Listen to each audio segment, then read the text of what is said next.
Trustee Frizzaloni? Here. Trustee Schwarzy? Here. Trustee McCarthy? Here. Mayor Severino? Please stand and face the flag. I pledge allegiance to the flag of the United States of America and to the republic for which it stands, one nation, under God, indivisible, with liberty and justice for all.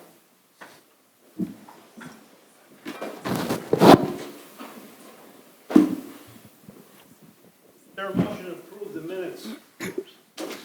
There a motion to approve the minutes of our November 18th, 2019 Village Board meeting? Second. Moved by trustee Schwarzy, by trustee McCarthy, seconded by trustee Schwarzy. Clerk, call the roll. Trustee Zalik? Aye. Trustee Laraca? Aye. Trustee Deezer? Aye. Trustee Frizzaloni? Aye. Trustee Schwarzy? Aye. Trustee McCarthy? Aye. Tonight, we're honored to have the person with us that this building is named after to present an award. So we have a presentation today from the International City County Management Association Senior Advisor Greg Pachowski. Greg, would you tell us what you're here for? Well, I'm here to make a presentation. Well, take the podium. Assistant Village Manager Joe Carty. Thank you, Your Honor. If Joe would like to stand up and join me, Please at the podium so everybody can hear you. will do. I mean, this was your building design, so we have to. Well, the other one was a little smaller, like me. It's good seeing many of you again. It is my privilege to present to Joe the International City County Management Association Credential Certificate. The ICMA Voluntary Credentialing Program recognizes professional local government managers qualified by a combination of education and experience, adherence to high standards of integrity and our code of ethics, and an assessed commitment to lifelong learning and professional development. I emphasize the latter, lifelong learning and continuing professional development. This certificate, which you'll likely hang on your wall next to your code of ethics, is not only a testament to your past accomplishments, but also will serve as a reminder to you not to take your foot off the gas as you continue to improve and develop as a professional local government manager, and thus provide excellent service to the community you serve. Again, it's my privilege to congratulate you on behalf of the International City County Management Association for this recognition.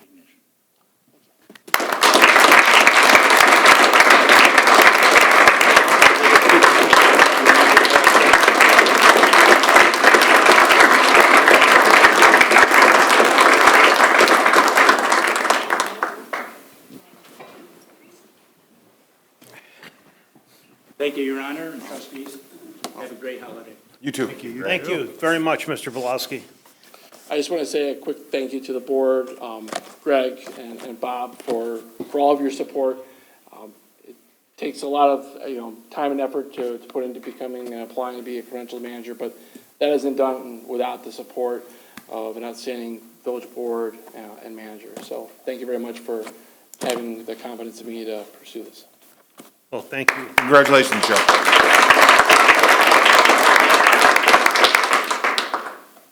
The next thing on the agenda is a presentation of the American Lung Association recognizes Carroll Stream Public Works Department efforts to reduce carbon emission by adoption of a clean-burning biodiesel, and will present an award to the village along with the B20 Club? B20 Club. I'm excited, it's what it says here. B20 Club. All right, well, good evening, Mayor and Board. Happy Thanksgiving, belated Thanksgiving to all of you. Well, during the past year, as part of our Green Garage initiative, staff's been researching alternative fuel options for our public works fleet. And that we've been, trying to meet two very simple criteria that you all set forth when we first began this endeavor, and that's reduce our impact on the environment and do so while limiting any disruptions to our operations, our service level, and of course, to our budget. So this led us down the road to this drop-in solution that is B20 biodiesel. And over the last several months, staff's been working with B20 Club representatives to help meet our sustainable fueling needs and to be recognized as one of the leaders in our area. And to discuss what we've been working on, we'll have Bailey Arnold, Senior Manager of Clean Air Initiatives with American Lung Association, to share what exactly is B20, its benefits, and some pretty exciting news for our village. We also have Rebecca Richardson in the audience there. She's a fuel quality and education specialist with Mark IV Consulting and the biodiesel lead for the Illinois Soybean Association. So without further ado, I'll open the floor to Mr. Arnold. Mr. Bailey. Thank you. All right, thank you for that introduction, Sam. And first off, I want to start off by thanking Mayor Savarino, Director Madoff for having us here tonight. Thank you, Sam, for all of your work. I'm really happy to be here tonight to talk to you about how B20 biodiesel is benefiting the village of Carroll Stream. I do apologize, my colleague Pete Probst was supposed to be here tonight to do a section of this, but he was taken ill, and so he's not able to be here, so I will be trying to do my best to get through that section.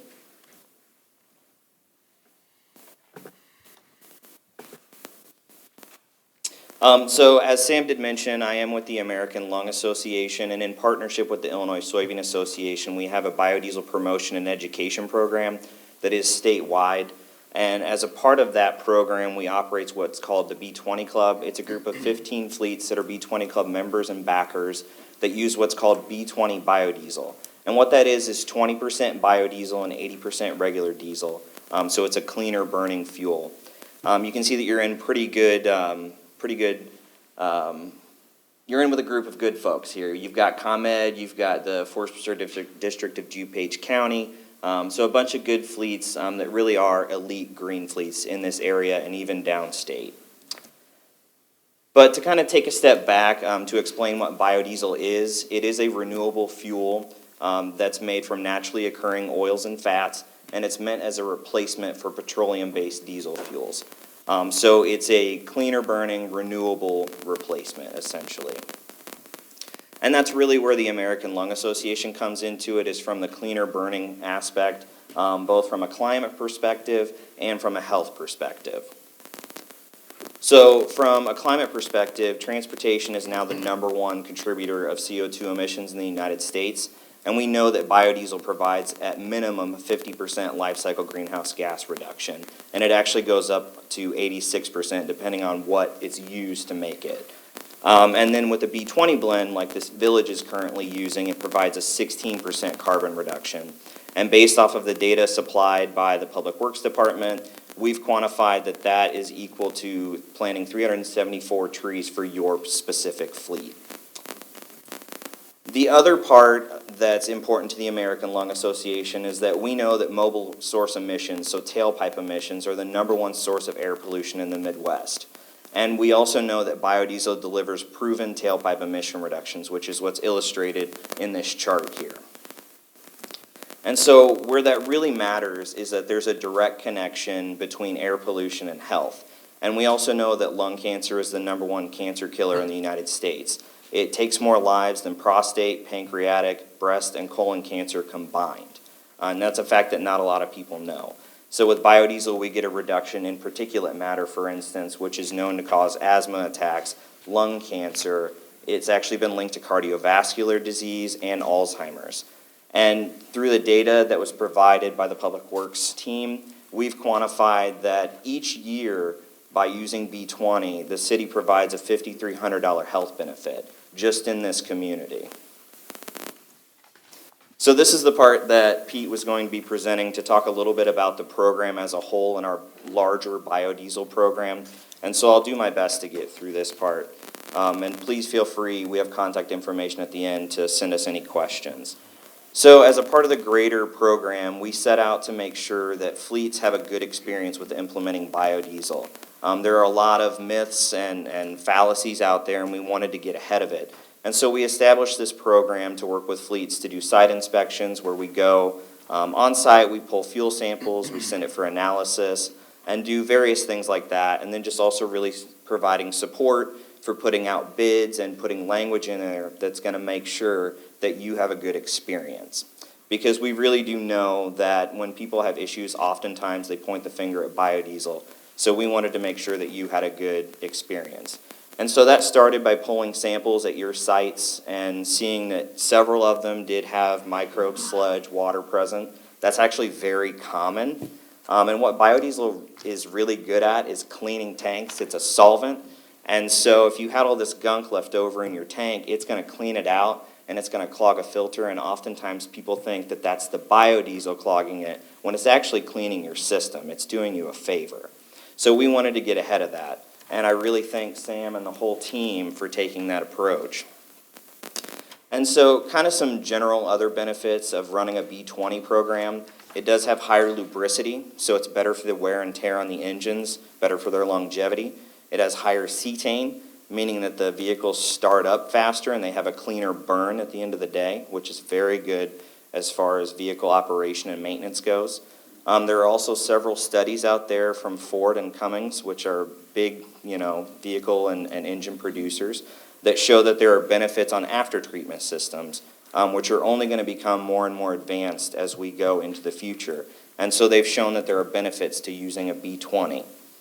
And really all of this comes together to say that all of this work that we did in partnership with the director and Sam and that team was to test and clean and help put the bid spec out. All of that combined has brought an approximate savings of $10,000 to the village. So if you add that with the $5,300 savings in health costs, this year alone you've saved $15,000. And the beautiful thing is that now that you've taken those steps, you're now officially a member of the B20 Club, and so we're going to continue to provide those services free of charge and other services. The program's really designed to be customized to your specific needs. So if you need more tank testing services, we'll do that. If you want decals on your vehicles, we'll do that. If there's community events that you want us to partner with, an open house at the Public Works Department, a touch-a-truck event where the community comes in and sees the vehicles, we'll help sponsor that. But really what I'm here tonight to tell you is thank you for your leadership, your stewardship, and congratulations on becoming a B20 Club member. With that, I'll leave my contact information up here, and we would like to present a certificate of membership and a plaque to the mayor. Very good. Thank you. So is this the stuff that we put at the Public Works? Or do we buy this right from the local stations? It's both, actually. So most of our vehicles fuel at local stations, but some of those vehicles aren't conducive to driving on the road. Tractors, backhoes, mowers, UTVs. So we have a 1,000-gallon diesel tank on site at Public Works, and that also is supplied with B20. One of the things they did was where we buy most of our fuel at one of the stations, they actually tested over a period of about 6 weeks to make sure that what we were actually buying was B20. And fortunately, it was. Good, thank you. Come on up.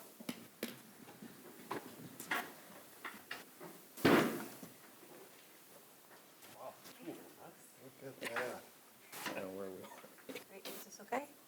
Yeah. Do you want us on either side? You're the boss. Right here. All right. All right. 1, 2, 3. We'll try one more with flash. 1, 2, 3. Thank you very much. Thank you very It's much. always been about clean energy. If we can get all our neighbors to do what we've done, you can get those two phones. Congratulations. Thank you, thank you. Cream of the crop. Trying to leave it better than we found it if we could. Absolutely. Thanks very much. Thank you.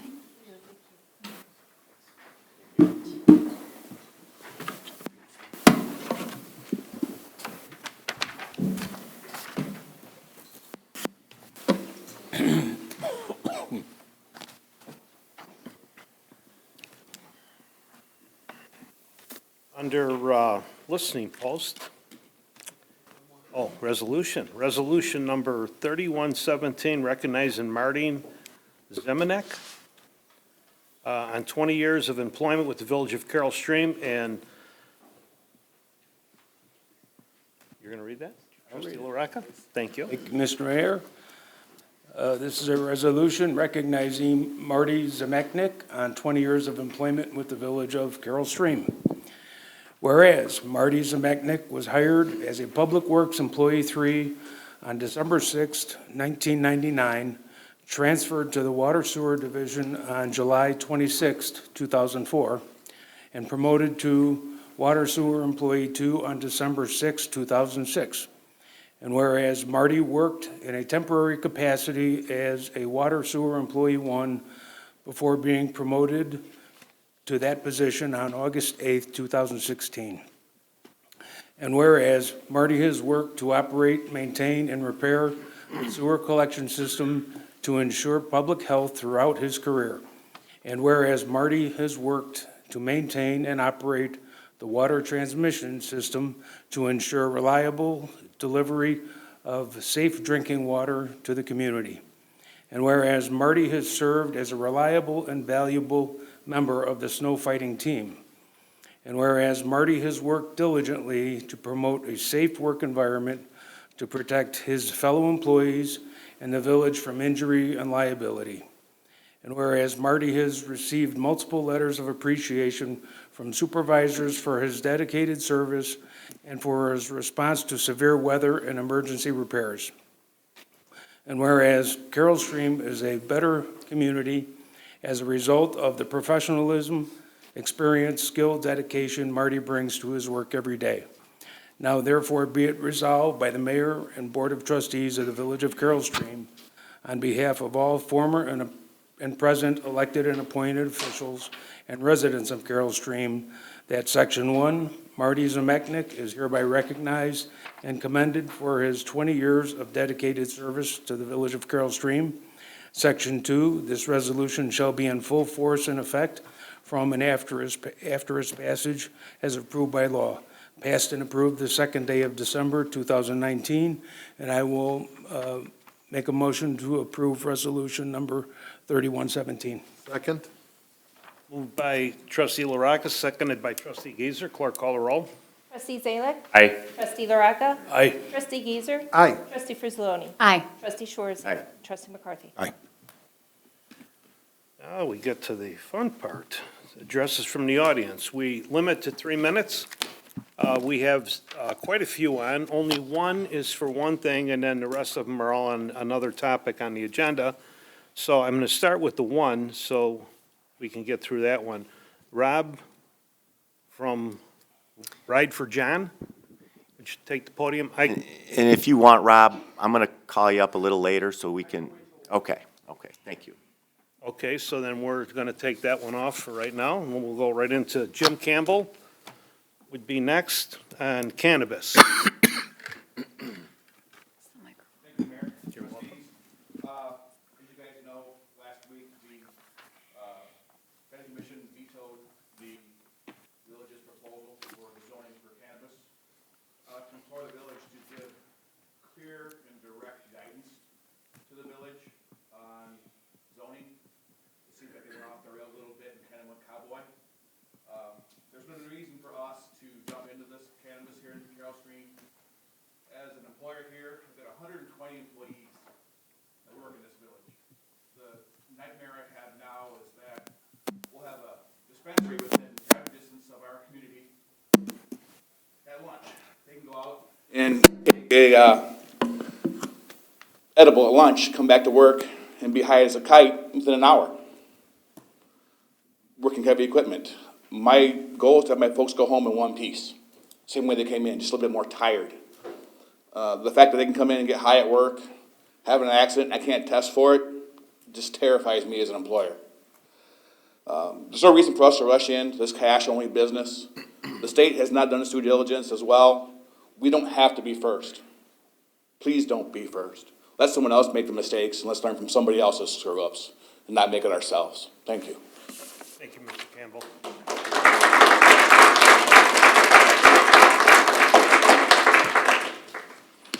Justin Lynch.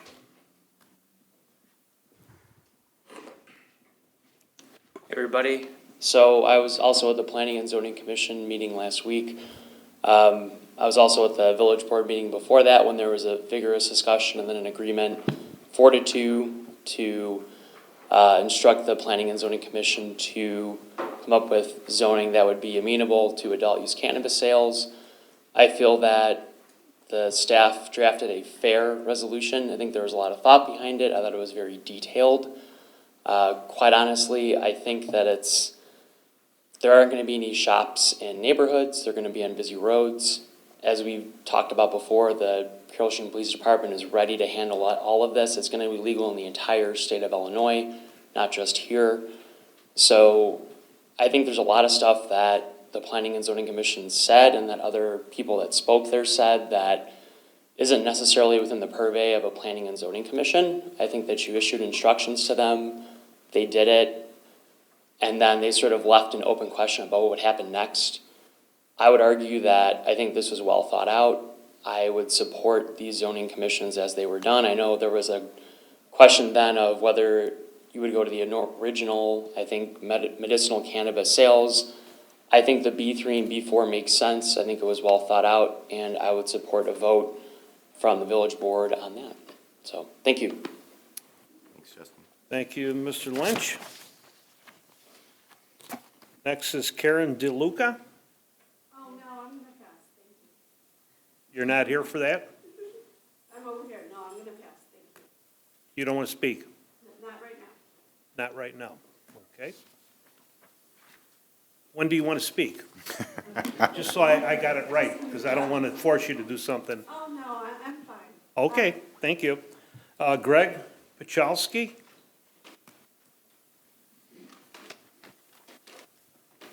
Thank you, Mr. Mayor and trustees. I've never done this before, so excuse me, I don't know all the procedure, but I got to tell you, I'd have been here before when you voted to make cannabis sales legal in Carroll Stream. I've lived here since 1984, and I'm not for it at all, but that being said, the decision's been made.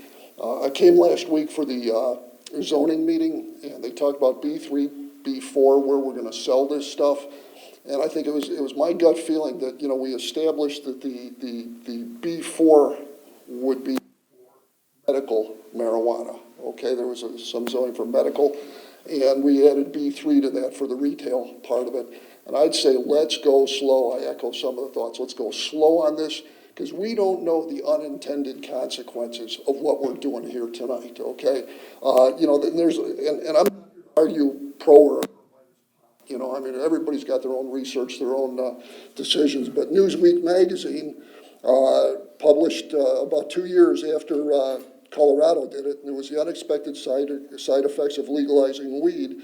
And what they talked about were things like for growers, there was no federal guidelines or any legal way to use pesticides on this stuff.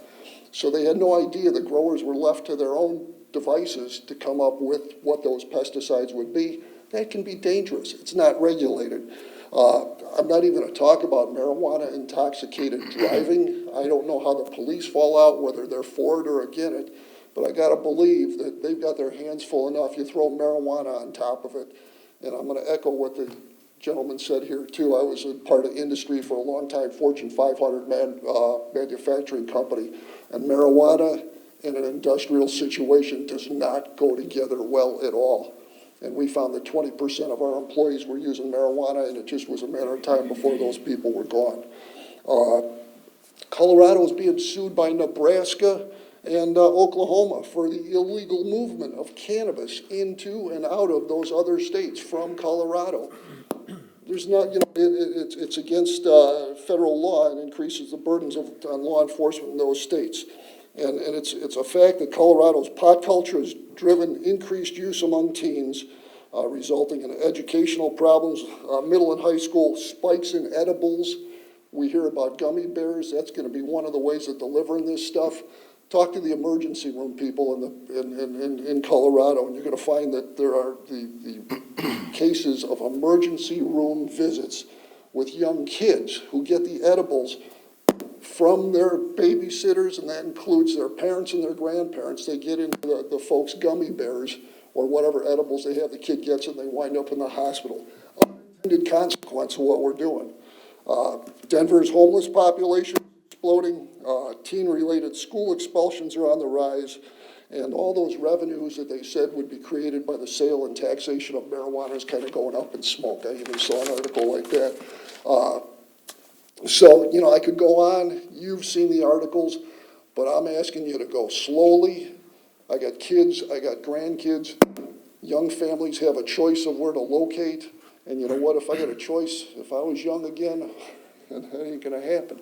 If I was young again, I had a choice. I can go to a community that where it's legal to sell it, and there's a pot shop on the corner, and, you know, I can go to a community where the sales are not allowed. I'm going to the place where they're not allowed if I'm raising kids. So all those adults that think this is really good and we're gonna make a lot of money, and this is gonna be great for our community, I just ask that you think about our kids as you go on, take that step and support the drug culture. So minimize it, keep it in an area where the kids don't have access to it, and thank you guys for what you do. You got a tiger by the tail here, so I know you'll make good decisions. Thank you. Thank you. Thank you.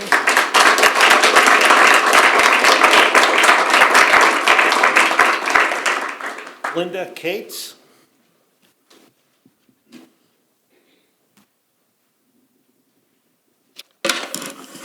Hi there, Mayor, trustees. I've never done this before either, but I feel it's very important that I express my opinion.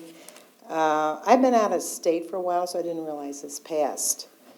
I know that the statewide, we have a legalization of marijuana. That was a choice. Might not be the right one or the wisest one, but that's the law right now. So I was just looking myself to see what some of these things, the side effects of using this are. Memory loss, addiction, social anxiety disorders, depression, anxiety, schizophrenia, paranoia. The University of Oxford found that the psychoactive element of pot, THC, can lead users to feel a sense of paranoia as a result of the changes in their sensory perception. Heart damage, talked about lungs, lung problems, appetite irregularities, a risk of greater potency. We don't know really what we're getting sometimes, and decreased motor responses. Now, my question to everybody is, what in this list convinces you that you will make Carroll Stream a better place to build family and a community and a place where we are safe and we are teaching our children about life and respect for others and themselves? I don't see this as feeding into that narrative. Why do we feel we need this here in our community? If it's the revenue, then money is more important than people, if it's the money. And sometimes this money gets spent frivolously. We all know that. Think about, the gambling that was going to go for the schools. The schools are still a mess. Where'd the money go? Okay?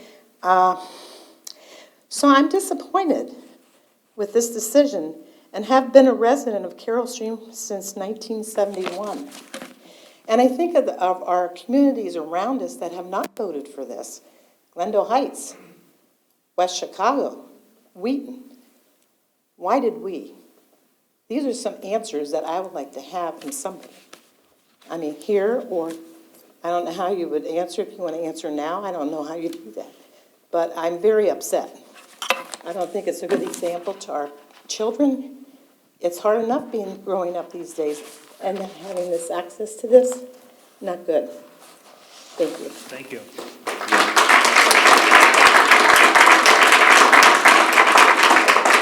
Mike Sutcliffe?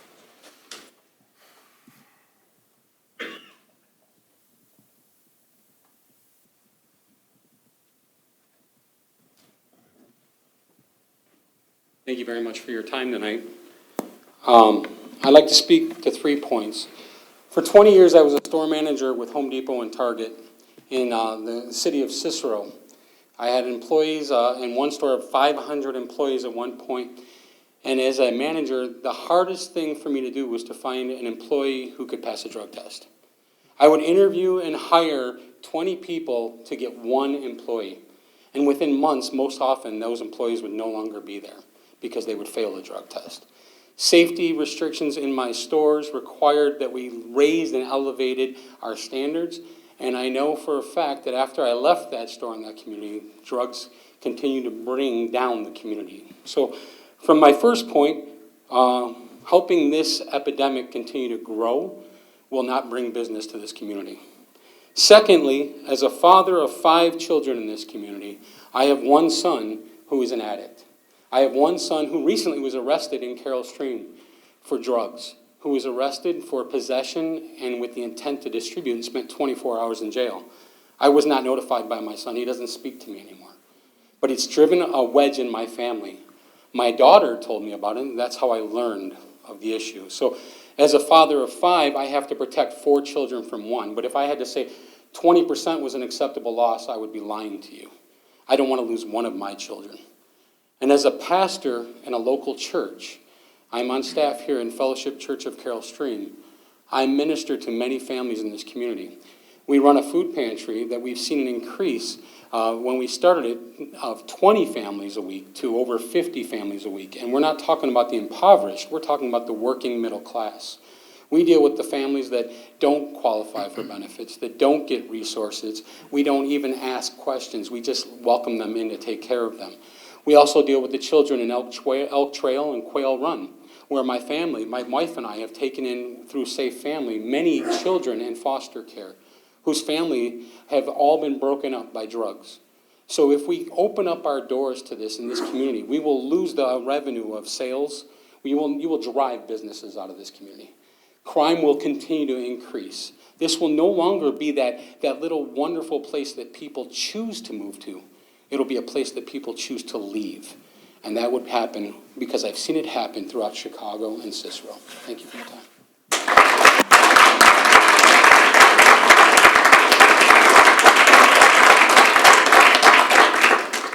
Mary Hackett.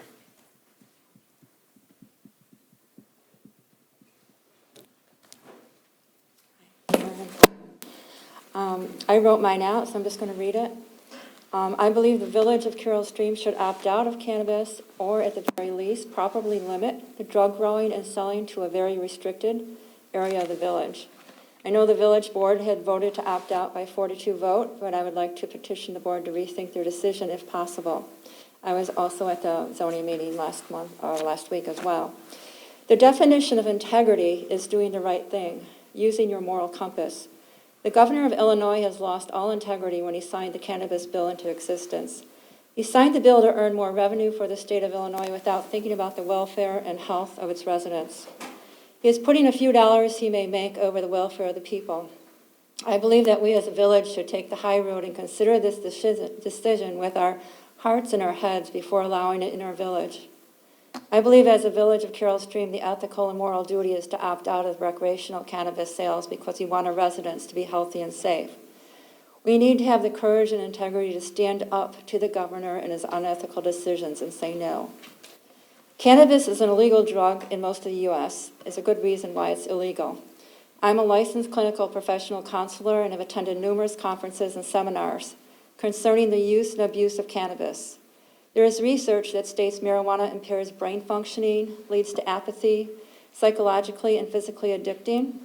I have seen marriages fall apart, DCFS workers called in to protect the children from their parents who are neglecting them because of the drug habit. There are plenty of direct effects of the drug, respiratory problems, indirect effects such as car accidents, and dropouts from school. The potency of cannabis in the 60s was 3%. THC, it has been climbing to 25%, which is the average amount of THC in the drug now. People are growing it and selling it with as much as 95% THC. The more THC, the more the brain is impaired from its normal functioning. There are carcinogens in the drug which break down the body's immune system and cause cancer.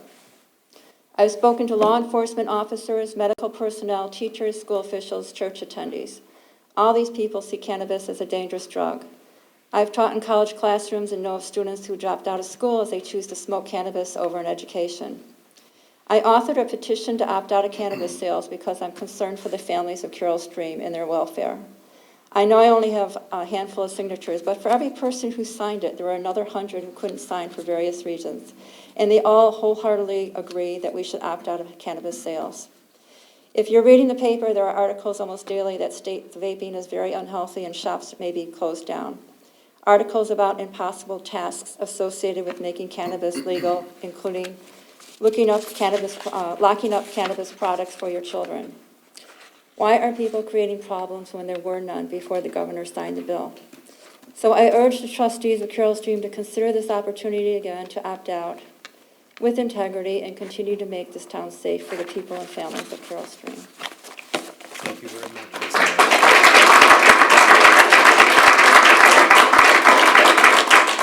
Mohammed Wahab.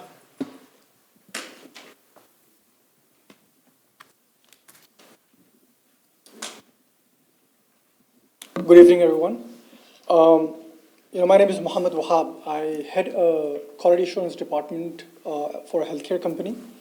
And my department's job is to make sure that the products that our company makes are safe for the patients. And when we do that, constantly we have to make decisions between the risk and benefits of our products, right? Everything has risk. And the decision we make is when the benefits outweigh the risks, it's helpful. But in the case of this cannabis, I don't see that. When I heard about this opening of the store, I just started researching and processing this information in my head to determine what are the risks and what are the benefits. I don't see much benefit. I wanted to show you a picture that I took last week in Italy. It's a picture of a cannabis store. And you don't want to be around that place because when you look around, that place is not safe for people, it's not safe for kids, not safe for anybody. I've seen this with my own eyes, how that place looks. Do we want our city, our village to be like that? Absolutely not. I've been living in the city here for 15 years now. We're trying to expand our home, still looking in the same neighborhood. We appreciate that the property values here goes up. It's safe, high in value in terms of education and everything. And if we allow these type of places to be here, I think it's going to go north or it's going to go south. So I really request all of you to make the right decision. And I think somebody else pointed out that having these places could have unintended consequences. And actually, I would say that there is enough data online that you could research that actually shows that there are negative consequences of that. So let's make an educated choice. Let's make a choice of integrity, and let's keep this place safe for our future generation. Thank you. Thank you.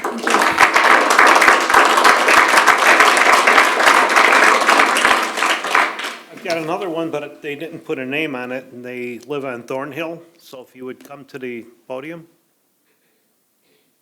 I'm going to come back to Karen then. No, Karen's okay. There's no name. Email. It's an email. You got an email, ghgianni@yahoo.com. Somebody filled this out. I don't want you to think that I'm not going to give you the opportunity, but you put no name on it. So you want to pass it around? And I want to make sure everybody gets to speak because I don't want anybody to leave here thinking we didn't give them that opportunity. Is there a name on that? There's no name on there. There's a date where the name is. See it?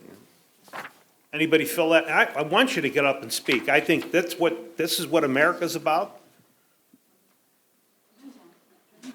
He's gonna put his name on this? It's not me. I know it's not But, you. I'll take the podium if you don't mind. I know who you are.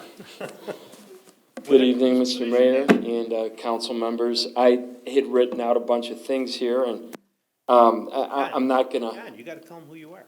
I'm sorry. My name's John Roman. So I've lived here for 28 years. My wife's a native Carol Stramer. Been here all her life. Raised 3 kids here. I've been a local coach for 20 years. Run a youth travel baseball program as well. Anybody that knows me knows how much I care about our youth and their futures. And at that, I'm going to take it from that point of view. Yeah, we have 8 teams in our program, and I'm the guy that gets to talk to our coaches regularly about what it means to be an example, to be a role model, to mentor, to love these kids, and help them to grow up to be examples, leaders, and make an impact in our community. And one of the big things we talk about regularly when we meet with our kids as well is making good decisions and how important it is to how one decision can change your life forever. And something obviously that comes up regularly is the whole issue on drugs and making the right decisions, from vaping, the drugs, the whole works, and opioids. And, we drive home that if we make good decisions, we stand up for what's right, we can make, we can build a community and be examples and leaders that can really build something that matters. And I honestly had no idea. Maybe it's shame on me, but consequently, my wife and a bunch of ladies in our neighborhood went around for the last week and a half or so collecting over 100 signatures here. And to be frank with you, they've done it in a couple trips because their time has been limited. 90% of the people they spoke to said they had no clue we had even voted on this. So I guess I'm not alone in that.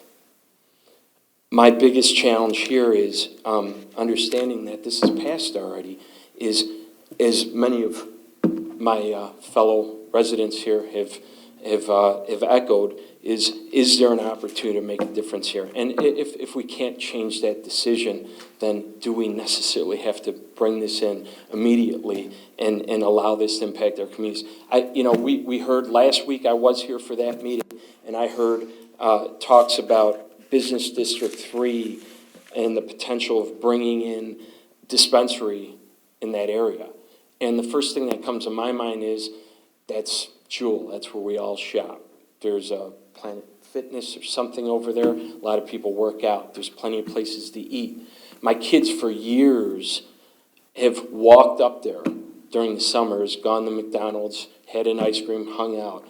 That's an area that we all live, we all hang in, and just the thought of a consideration of putting these in areas near our homes where we live, we sleep, we eat, and our kids hang out is a pretty scary thing. So all in all, I'm here just to ask you guys to please reconsider where we're at on this. I agree with everybody up here. We really don't need to be the first ones. I actually looked something up, and I found this kind of interesting, and it's just a quick fact, but this was from Colorado Board of Investigation's latest annual report on statewide crime statistics. Since 2012 and the legalization of marijuana, violent crimes, including murder, aggravated assault, and aggravated assault have increased more than 25%. To me, they can argue back and forth and take sides on that, but just the fact that that statistic is there, and there could be a very good possibility it John, has to are do. those statistics from here, No, I'm sorry, that was the Colorado Bureau. Okay. So I'm going back to Colorado, who obviously was the pioneer, so to speak, right, in legalizing marijuana. And lastly, I'm just going to say, I know each and every, I know seen a lot of people on this board, and I know you're in the community, I know we all have kids, and we all care dearly, and we want to keep this a safe place. So I have nothing but confidence. We're going to make a good decision here, and we're going to do the right things for our kids, for the safety of our community. Thank you.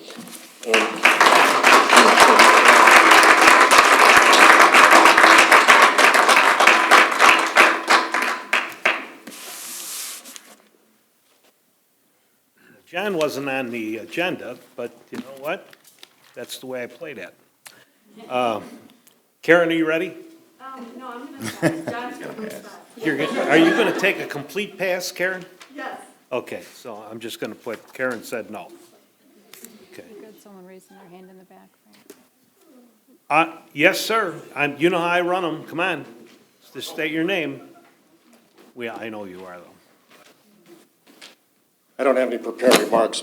Tom Garvey, by the way. One thing that troubles me about this whole subject matter is that the context of it is that and the way it was discussed at the original village board meeting was, should we consider retail sales of cannabis in Carroll Stream? But I read through the ordinance, and I looked at some of the maps that were produced by the staff here, and it seems to me that the actual potential for where the retail sales could happen in Carroll Stream is very limited, okay? But that also implied another aspect of what, it's not in the context, and I haven't seen anybody discuss this, is that almost the entire industrial area of Carroll Stream can become a growing, where they can start business to grow the cannabis, to process it and distribute it, okay? Almost the entire industrial area of Carroll Stream can be used for that, according to the zoning. So even if we have a limited small location where we could sell cannabis in Carroll Stream might become the place where it's grown for all the communities around here. And there's not gonna be any revenue generated for Carroll Stream by that. Because as I understand it, I've tried to look for this, but the only sales tax revenue that can be generated is the actual cash sale of it. So the locations of businesses in Carroll Stream that'll be growing it and processing it, when they're distributing it to all the other communities, because they don't have to just distribute it in Carroll Stream, we're gonna be impacting much more than just Carroll Stream by allowing this ordinance to pass. So I agree with everybody here. We need to reconsider this and table it, take it off the agenda, not vote on it, not allow it in Carroll Stream. I agree with everybody, especially Mary Hackett and the pastor in their remarks. So I plead with you to change your minds and just take this off our table here for Carroll Stream. Thank you.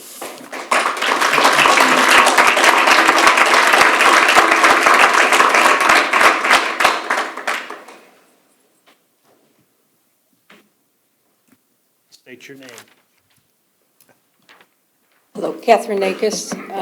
I didn't come here prepared to speak tonight, I was just listening, but having been to the board meetings where the discussions before you all voted on it, and to listen to the 30-something-year-old woman that was back there that's a cancer survivor, that when she does take cannabis, her tumor markers have gone down to almost zero.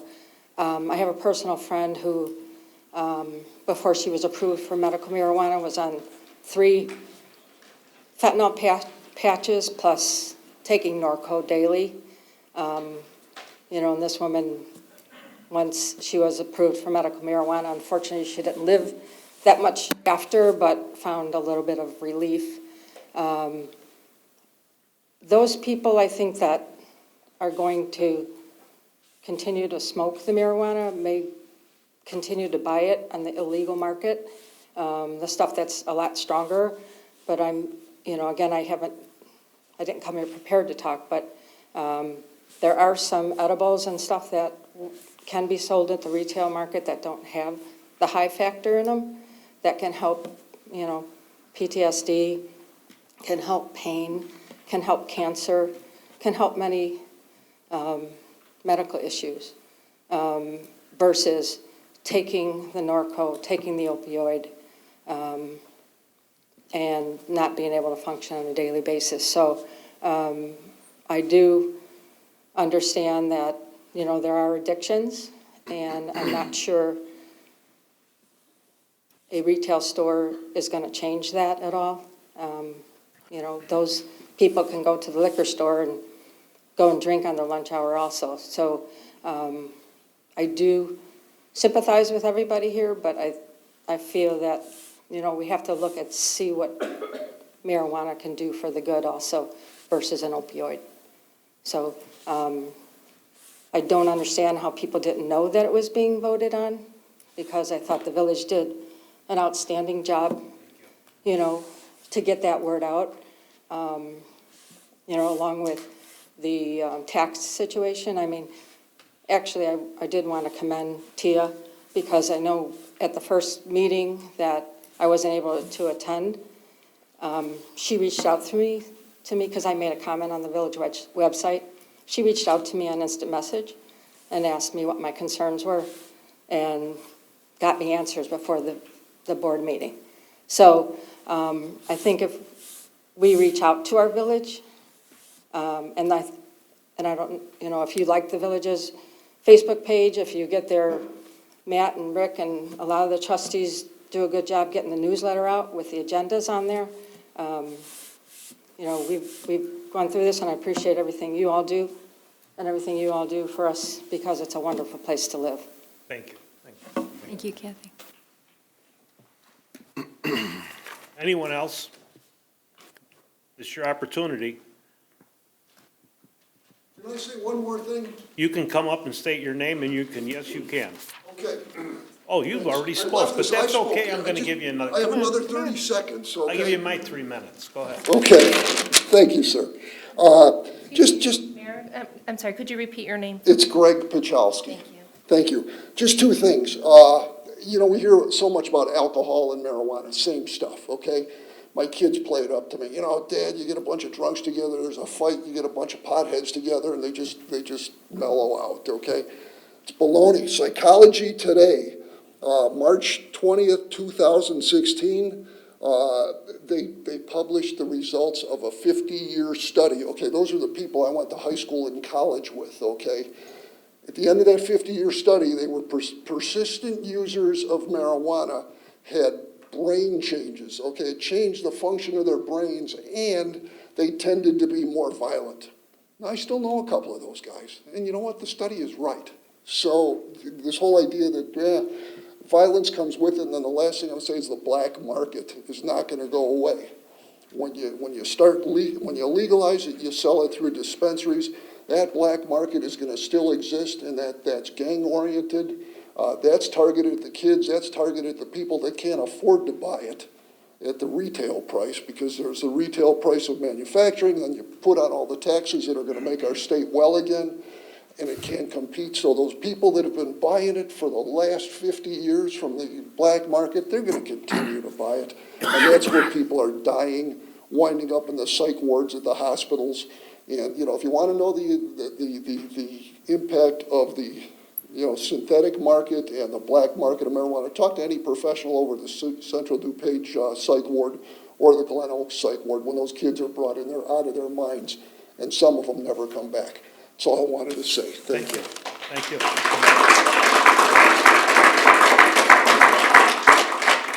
Anyone else would like to come up and talk? Even if you talk, you're welcome to come back up and speak. Okay. Karen, one more chance, Karen. I'm not quitting on you, Karen. I mean, really, well, you took the time to come here to write this up.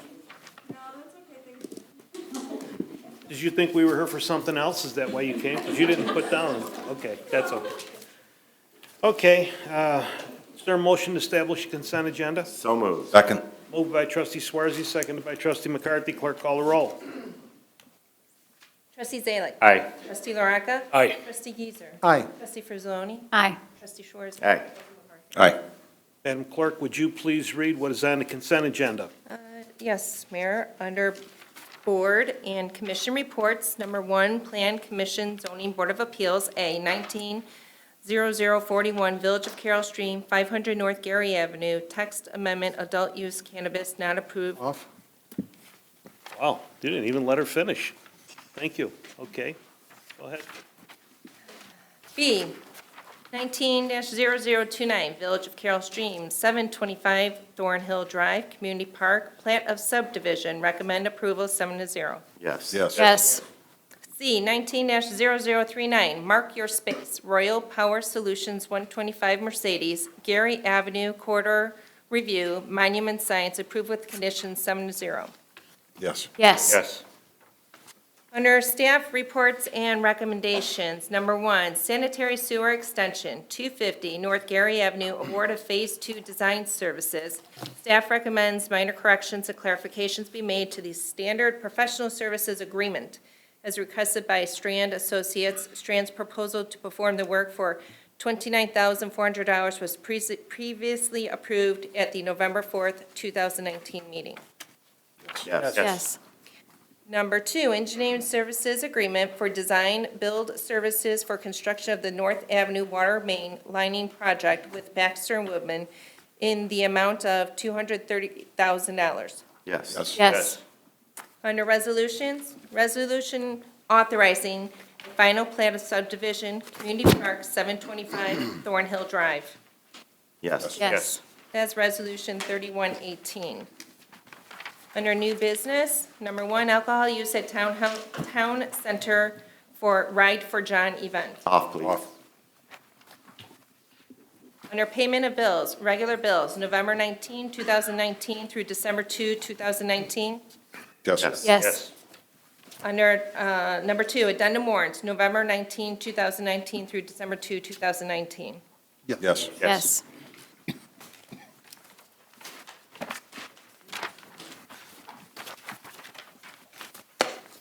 Motion to put those items on the consent agenda. So moved.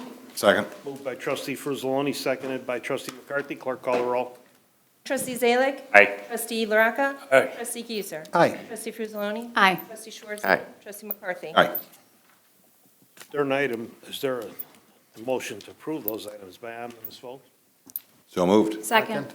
Moved by trustee McCarthy, seconded by trustee Giesser. Clerk call the roll. Trustee Zalik. Aye. Trustee Laraca. Aye. Trustee Giesser. Aye. Trustee Frusaloni. Aye. Trustee Schwartz. Aye. Trustee McCarthy. I want to Aye. take the ride for John first, because I think we're going to be on the other one for a while. So, I pulled that off. Could the petitioners step forward?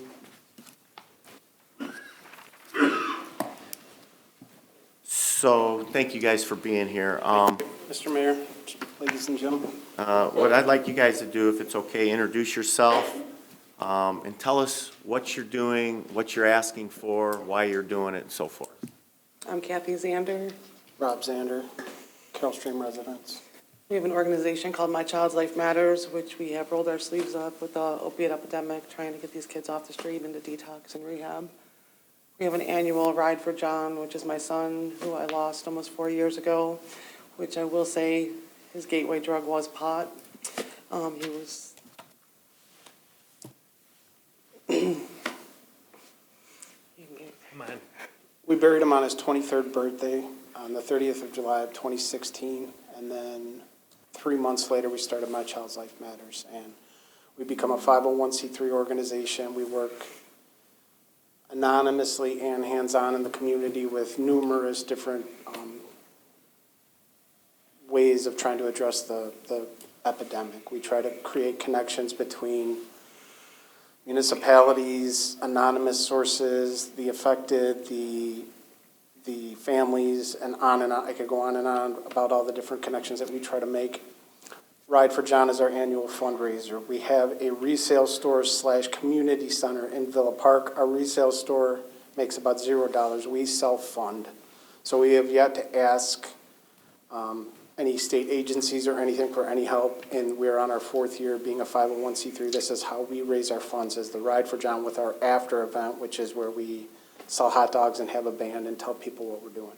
So there's a ride in the morning that ends at the event, and then there's a couple of bands and speakers. The last 2 years it was James Mendrick, Sheriff Mendrick, Barbara Lynch spoke last year. We have the Marine Corps does our colors. And this year, we're hoping to have that expand beyond. There's 2 individuals from Carroll Stream's Finest that actually rode on our ride last year. The Chief of Police of Villa Park, Mike Lay, rode with us last year. So we try to keep it very, everybody is invited. So we've asked a lot of different groups and organizations and clubs and whatnot to join behind what we're trying to do, and we've gotten a lot of support. So that being said, the event has gone from the parking lot of Laurel and Plaza in West Chicago to the VFW the 2nd year, and then the American Legion here in Carroll Stream the 3rd year, and this year we're expecting it to be big enough to take on the town center and have our event there. We are not supporters of alcohol. We've never sold alcohol at our event. We've never raised money for our charity with the alcohol. It's either been the VFW has had their bar open or the American Legion has had their bar open, and we've allowed them to just sell alcohol at the event. Because of this location not having that option, we're hoping that you'll allow the Rotary Club to do the same thing, to have a table and get a permit to sell liquor. It will not. None of the proceeds from the alcohol will come to our charity because of the nature of what we do. It's just not something that we've ever raised money with. It's just unfortunately a necessary evil that we found in order to invite a lot of the different peoples that we invite to the ride. It seems that it makes it easier for them to show up if we say that there's alcohol there. So we're thinking just something very simple for a few hours at the event, or the road, maybe not the entire time. We will leave that up to the Rotary Club and however they do it, but that is our reason for proposing it. Thank you very much. Question to village manager. So we have no past history of allowing a nonprofit to use our town center and sell alcohol at our town center. Is that correct?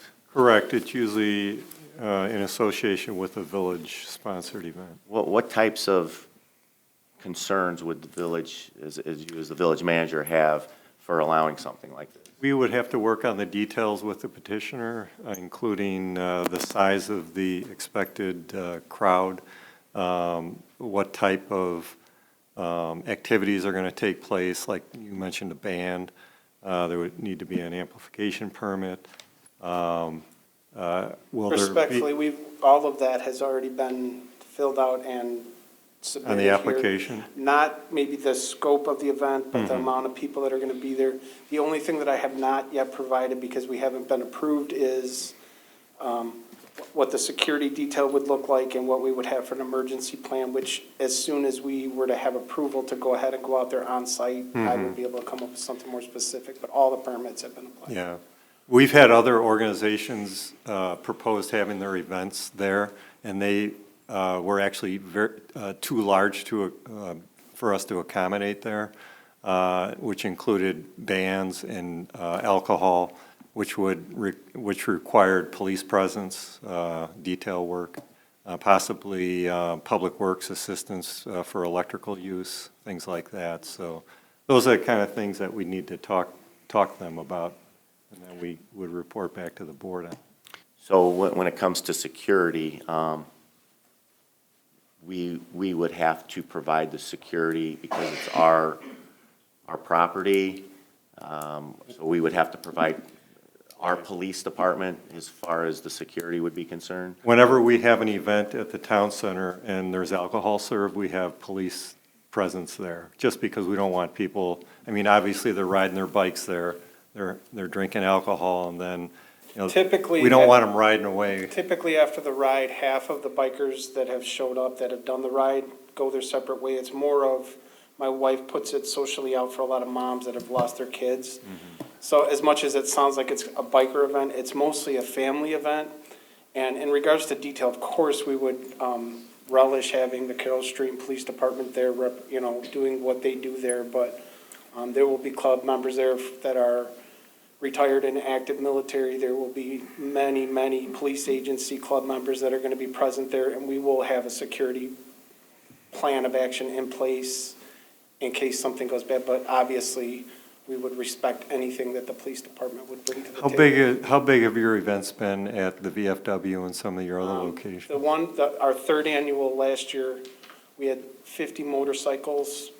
We had come and go over the course of the event. I think we had a total of 250 people show up through the course of the 3 hours that we were there to support us. Okay. So this year, we're probably expecting 300. You start in the morning. Do you start in the morning? The ride is in the morning. And then you go, where do you start at? We're going to start this year at Boomer's Motorworks in Carroll Stream. He just opened up a store, a repair shop. Okay, and then your first stop would be? There will be no stops. Our ride does not stop at bars. We Oh, don't. really? No, Okay. we 'Cause don't. I'm not a biker, but I'm a street rider, and I've been with the bikers. We have been on a lot of rides where people stop, they start drinking in the morning, they go to the next event, they drink. Because of our event, people are not allowed to drink on our ride. My point is I've been through the whole thing, and I've never seen a problem. I've been all the way to the end where they end up at Hawthorne's for the big party with 300 or 400 people and over 200 bikes, and people come to support the Yes, ride. sir. In fact, I don't know if he's still back there. Jungers? Soccer? You guys have been on that ride, haven't you? He was on the ride. I mean, for that's John. not Yes, uncommon. and we don't drink, we go out, we do about a 3-hour ride with last year we stopped at Love's out in Roxco or whatever by the highway, which is a huge truck stop. We let people get the gas and pop. We stopped for about a half an hour, then went around and came back, but we don't do the. See, the conception that people have of bikers is like, it's all gang members. Yeah, They don't right. realize half the bikers are ex-policemen, sheriff's department guys, military guys Yes, and sir. girls that ride. I mean, Most often. because More I often had a than not. different, until I met everybody and found my cops are in the ride, so I know. Even the ones that are considered thugs are usually military and ex-officers and whatnot. Another question. So if we had our police department staffing this event, they would obviously need to be paid for this. Is it for a better term, is it kosher to have, to do something like that? To where the entity that was raising funds foot the bill for the security or the police department, or is that just not something that is kosher?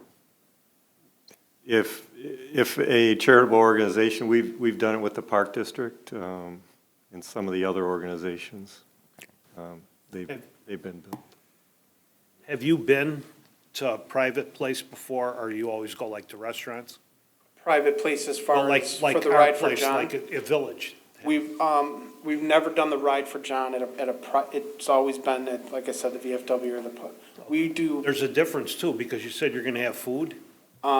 We were gonna allow, if approved, a vendor to apply for a permit to serve food. We are not gonna do it. We're Okay, gonna because let the health somebody else department do won't that. even let us Yes, cook sir. hot dogs, we give them No. away on the south side of town. Right. They make us, I mean, it's We brutal. would, if we were gonna have food, we would have a vendor that already does it, go through Carroll Stream, get a permit to have whatever it is that they have and have the health, all of the Ts and will be crossed and the Is will be dotted. We won't be doing anything like that because we don't have the time for any of that, so we'll let somebody else make money on food. We have never made money on food, so. So how do you make money on the ride? Well, the riders pay to ride. Okay, And then typically we've had a raffle that has been sponsored by, this is our 4th year and you have to be a 501c3 for 5 years to have a charity. Well, the VFW sponsored it 1 year, the American Legion sponsored it 2nd year. I assume we'll have no problem having either one of those sponsor us again this year for a raffle that we do. you pick a date. It is the 25th of July. Because the last run I went on, one bike showed up because it was sleeting that day. Yeah, our guys will typically show up as long as it's not snowing really heavy or 20 degrees below zero, so. So Rob, if we approve this, but then it costs, money from the money that you're trying to raise to pay for Public Works to set up or pay the police department, is it even something you'd still consider? Well, because of the way that a 501c3 can not have to pay for the permitting and the different things, typically we're paying, the American Legion $400 just to have it there. So we've already, by doing it this way, we've cut out the middleman, so to speak, whereas, we'd be more than happy to pay for police presence, if that's what is required. See, to me, and I love the idea, and I love the reason you're doing it, believe me. I feel bad for you. I lost a son. I understand what you're going through, and I understand why you lost your son. I just think it would be a lot easier to use a VFW or an American Legion, because they already have the food. We used them Sunday. I have a 501c3 for my son. We just used them. Phenomenal. They had to open up the grill for us. They had the bar open for people that wanted to drink. And my son died of cancer too. And I'm not so sure he didn't die from opioids from what they put him on while he was in the hospital. But that's another story. So I get it. My thought about the VFW is that although I don't expect to have it all at once because we've applied for a full day permit, we expect people to come and go all day long. And So when you go We're to hoping to have ride, it. somebody will still be at the town center. yes, sir, there'll be I somebody think I there read before we in even your start the ride. application, you wanted us to supply, like, the sound system? No, sir. The only thing that we've asked for would be that the power be turned on to the poles Okay. and the bathrooms be open. Other than that, we'll provide everything else. I know we have to apply for tent permits and all that. I have all the paperwork mostly filled out and submitted. Anything else as far as like planning and drawing it up and having a plan in case of emergency, that would be something that I'd have it done probably by the end of January if approved. Well, is your plan in already? My plan is in for everything except for an emergency evacuation because I would have to, I have to be shown how much we're allowed to take, how we're allowed to set it up, if, certain things that I'm not exactly. Well, I'd like to take it off only to let you go through the whole thing and then come back at the next meeting. And then we'll decide at that point, because I don't think I have a problem with it, but I'd like to see it all in writing of what you're gonna do. Sure. Once we open that door up, it's hard to close. I know, and I trust the Rotary. All Thursday nights they were out there. They know how to sell alcohol. we won't have control like we do because we're all out there. When there's alcohol being sold there, almost every trustee, or I would say every trustee that's here is there. And most of the police that are on duty or off duty are there. And some off duty that live here in the audience with the people. We won't have that luxury. You're gonna be on your own. I mean, and that could be a problem, and that I worry about. I mean, and I know a lot of them are sheriff's department guys and ex-police department, and police active. But that doesn't mean that they could just step in and start if there's a problem. Sure. And worry about that. Would it benefit if they got together with the village manager to make sure everything's ironed out? We can do that. Yeah. I'd be more I mean, we do this full-time, we do our ministry full-time, so I'm open any day of the week to sit down and. And if have he a approves it, conversation. I'll be there. Yes, sir, all right, I'll hold you to that. Okay, thank you. Thank you. Is Thank that you anybody, for your time. I'm sorry, anybody else, any questions? I do have one question for Bob. Yes. If we do allow this, and this is, it seems like a great organization, I've followed their events before, can we allow it for them but not others, or would we have to allow it for everybody? It opens, like the mayor said, it kind of opens the door for other. Sets a groups. precedent. Yeah. With that being said, because of that, I will make sure that the package and the presentation that I put together, that it would be very hard for somebody to just Needs to be nonchalantly tight, do yeah. it, yeah.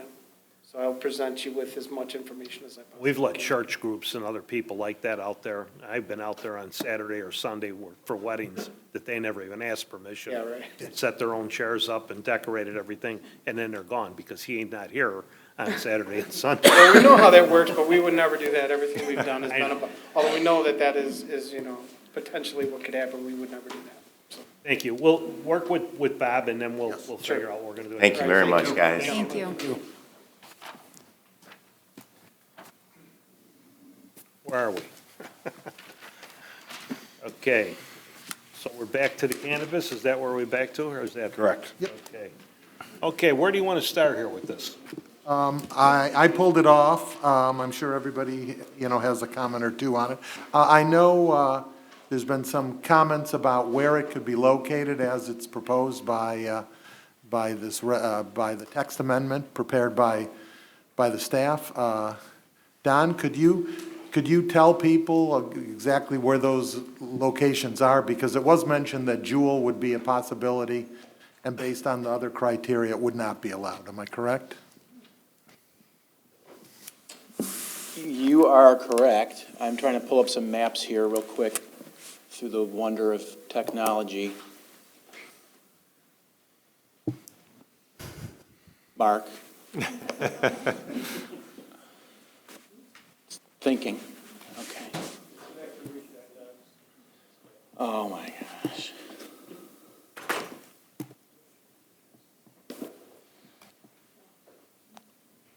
The electronic highway.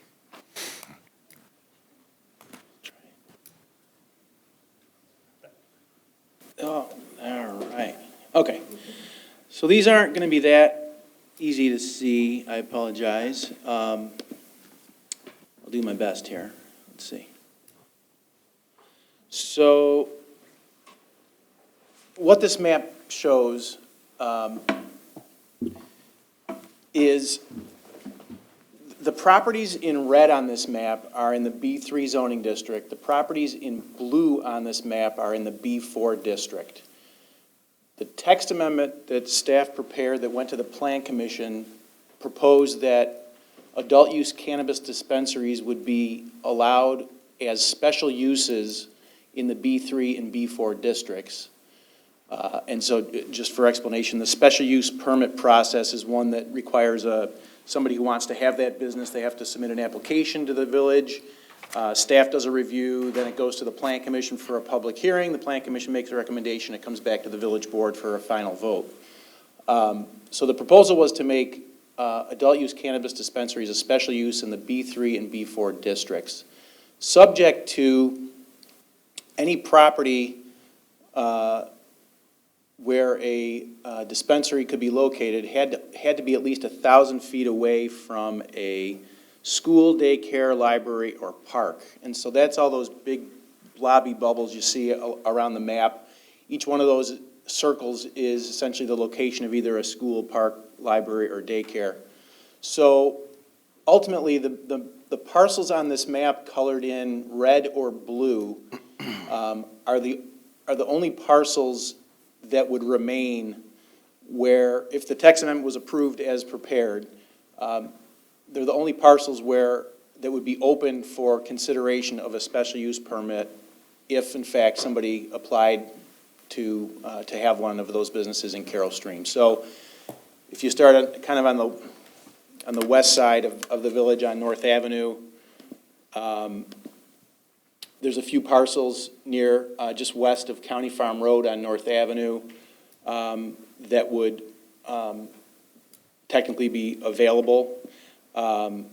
There's Windsor Park on North Avenue is Zone B4 district. I don't know if they would be interested in having that business there, but that is what the property is zoned. There's some parcels down on the west side of Schmale Road,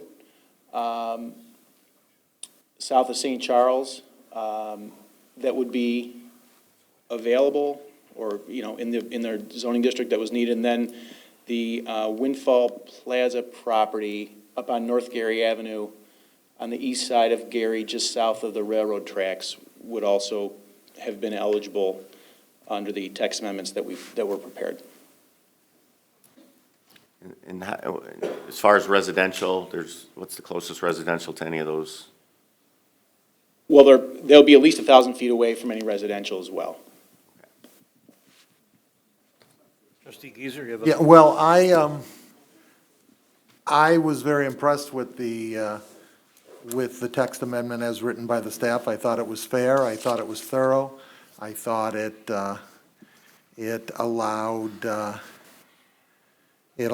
for, you know, a thorough examination of any petitioner, and I'm in favor of it as it stands. I was disappointed that the Planning and Zoning Committee chose not to vote in favor of it.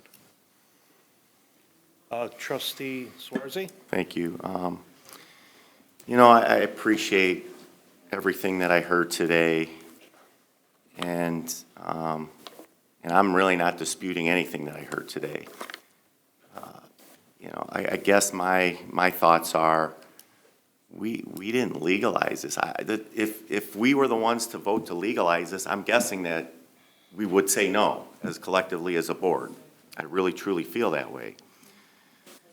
There's discussion about, you know, the safety of our citizens and the place to live, and we're gonna be dealing with this regardless if there's a dispensary in Carroll Stream or not. We are. I'm a firefighter. I'm gonna be going on more calls because, you know, you can drive from Carroll Stream to St. Charles and back. You can drive to Bloomingdale and back. You can get it in these other towns that are approving it. And that's the truth. It's legal in the whole state, including Carroll Stream. So my thought is, let's use the potential of earning $400,000 to $700,000 a year. Let's hire more cops. Let's keep it safer. It's not about the money. It's about the safety. Hold it. I've been very nice. I've let anybody get up and talk. You can come back up and talk again, but I won't stand for disruption. We're all civil. You had your piece to say, and I think the trustees should have their piece to say. Please, thank you. Thank you. You know, it's not about the money. I promise you it's not. But if we can use that money to hire more police officers, I'm serious. Wouldn't it be, because it's going to be in our town, regardless if we sell it or not, aren't our police going to be more busy? I know as a firefighter, I'm going to be more busy. All right? It's, you know, I wish the state would not have approved this, but they did. And I just feel like the opportunity to do our part to protect, our citizens by using it for training for police officers or adding more police officers to the street. I just feel like that's, you know, that's where I'd like to go with that, so. Thank you. Thank you. You had a, Yeah. trustee McCarthy? I know you said, I'm watching some of you be kind of frustrated with what trustee Schwarzy says, but if it comes into town, the unintended consequences are here. All he was saying was, if somebody were to come in and open a retail shop, which is a big if, the odds are they won't, based on size and where we're gonna approve it. But if they do, at least, yes, some of those unintended consequences are paid for. Saying that, when I voted for it, one of my comments, and I will be completely honest, one of my comments was, I don't want it any less strict than what is approved for medical marijuana. In that case, medical marijuana was approved for B4, correct? That's correct. B4, not B3. This amendment actually adds B3 for medical. I'd rather see it stay in B4, as I stated, for that I did want it more strict. And that's the end of my comment. Thank you. Any other trustee would like to talk? Oh, trustee Frizzolini? The one thing that has not come into any part of our conversations is cultivation centers. Cannabis infusers, processors, transporters, craft growers. That was not part of any one of our discussions. And I went back through every one of our meeting notes, and the only conversation that we have had as a board, and the only thing that we voted on, was to allow dispensaries in the village. So it's surprising to me that cultivation centers are now part of the conversation that the trustees never gave any direction on. So we sent to the Plan Commission a recommendation from staff to add cultivation centers into the mix. And I agree with Mr. Garvey when he says that that is going to open us up to more problems than we're going to know what to do with if that happens. Because we have a very large industrial center that most towns don't have. So our industrial, while maybe retail may not be attractive, our industrial center definitely is going to be very attractive to somebody. And I don't want to see that in Carroll Stream. So personally, I want to keep it if we have to, and I voted no. I did not want to opt into this, but I want to keep it to the B4 zoning because we are also going through the Unified Development Ordinance, which is not completed yet, and some of these areas that are currently not zoned for B3 are going to become B3, and they're going to become B3 along some very busy intersections along Army Trail, North Avenue, Schmale. And I don't think that right now we are ready to make a decision like that until we have our zoning completed. But I want to take cultivation centers out of the equation altogether. I want to vote no for that. So that means that I want to go to a moratorium in January and have this conversation. Thank you. Are you done? Yes. Thank you. Anyone else? Mr. LaRocca?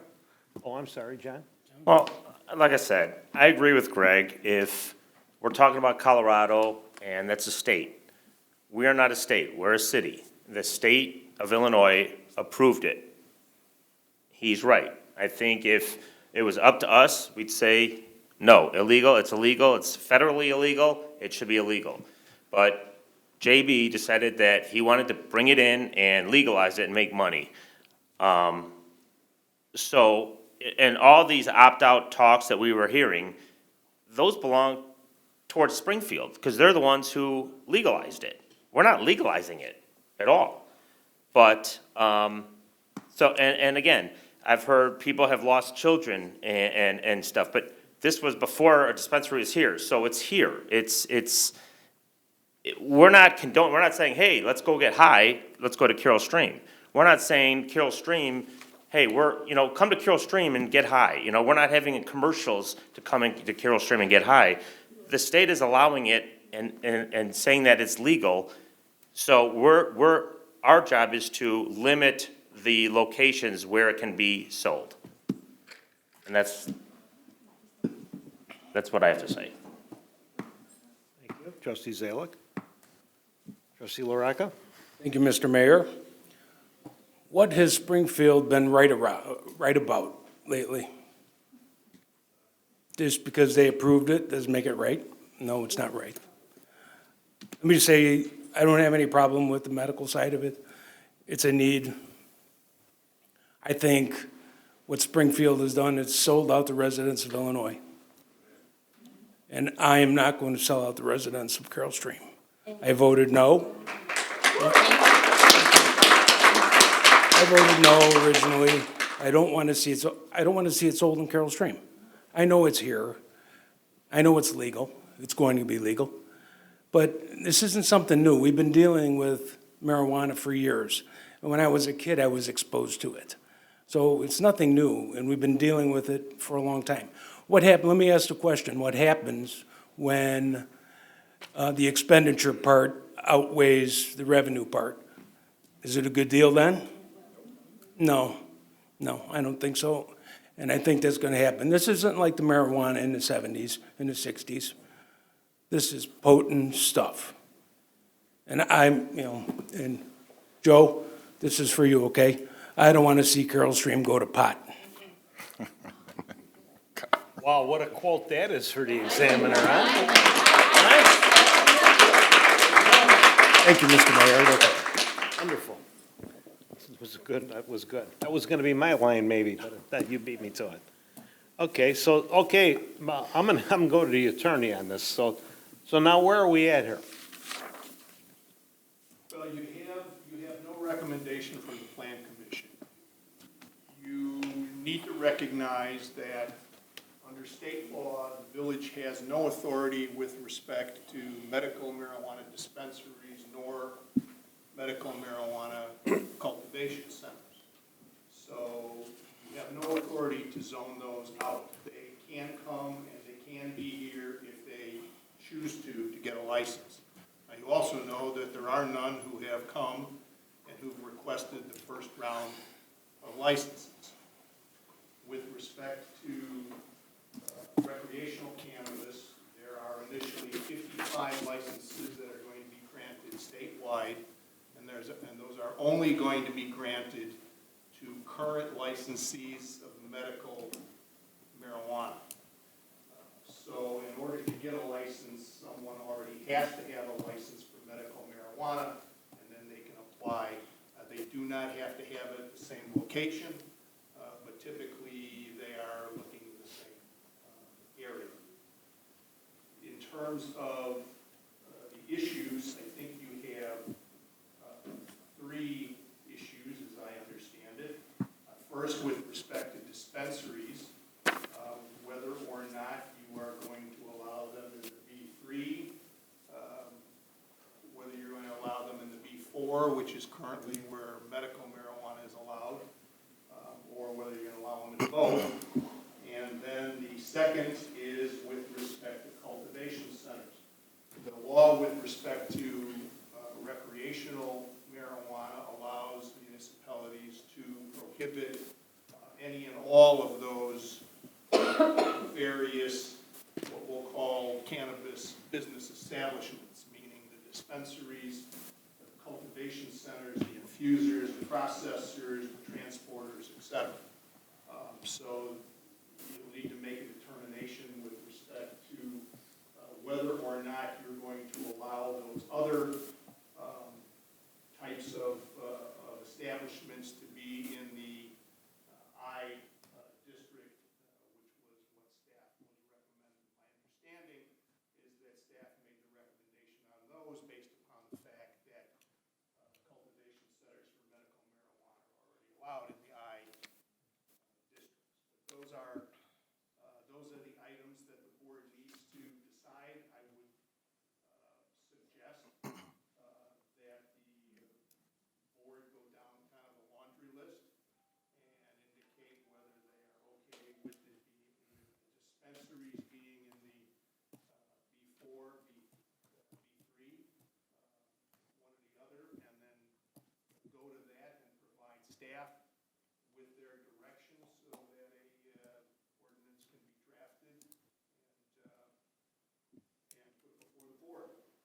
board has already made a determination that it is not going to prohibit dispensaries. It can revisit that should it choose to, but that decision has really already been made. So I would go through the laundry list of the various things, get a consensus of the board where they want to go, and go ahead and give staff the direction.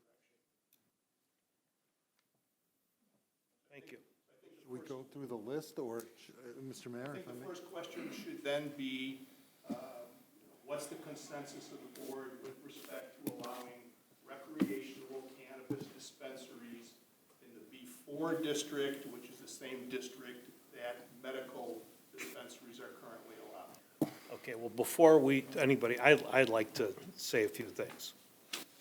First of all, in the newspaper, maybe 3 or 4 days ago, was Winfield, which is our neighbors to the south, which had figured out a way to get through the Forest Preserve and past the Great Western Trail to get to Morton and North Avenue, and an agreement that was signed way before I ever became a board member on a boundary agreement, and they ended up building that big building across from John and Tony's.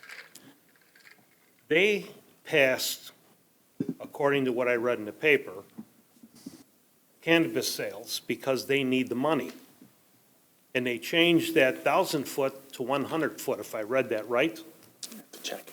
I think that's what I read. I'm not going to go to hell for I lying. believe you're correct, Mayor. I read 100 feet. And the reason I think that they did that is because that building shouldn't even be in Winfield, and the church is right across the street. So 1,000 feet would probably put them on the church's property. 100 feet puts them right onto North Avenue, and they're safe. And I believe that that's where it's going to end up, because they put in the paper they were going to look for North Avenue or Roosevelt Road. Roosevelt Road, there's nothing on Roosevelt Road. It's probably going to end up in our backyard, right next to where John and Tony's is, and across from the church that has a pre-annexation agreement with us, as the Trine property does. Everything there is coming in. Everything going back east to County Farm, the AT&T store, the automobile dealers, those are all Carroll Stream. So we're going to have to face it one way or the other. Now, they put in a paper that they were going to lose money, that Northwestern pays them $900,000 for whatever. Because they use a lot of the downtown area. I mean, okay, I didn't know that. I mean, it's kind of like been open, but we don't look at what other people do. They're going to lose one red light camera that pays them $400,000 or $500,000 on Roosevelt Road because they're widening the road, and they need the money. I'm not going out of school here. I was told that Glendale Heights, on the other side of Carroll Stream, is also going to approve it, because all the trustees want it because they need the money to help make the town better. So we'll have marijuana to the south and marijuana to the north. I know West Chicago right now, they opted out. I know Glendale Heights has opted out. That mayor, myself, and the mayor from Madison all sit on the opioid board with the chiefs of police we've worked with the coroner, we worked with, on opioids, we watched and worked with the schools, and this has been for the last 5 or 6 years. It's terrible.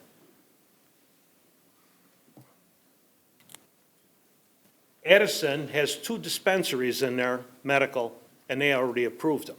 St. Charles approved everything. They did the paperwork wrong from what I read, and they're going to have to go back and do it over again. It's all around us. And I hate to say, the homework that was done to see who voted for this governor that passed all these things that we're having a problem with came from one of our board members, said, let's see how many people voted for him in our area. Well, he won this whole area. This is a Republican area, and he's a Democrat, and he slammed them. He did it. People voted for him because he told them what they were going to do. I didn't vote for him. I mean, when I step in that booth, there's Democrats I would vote for, but I wouldn't vote for him.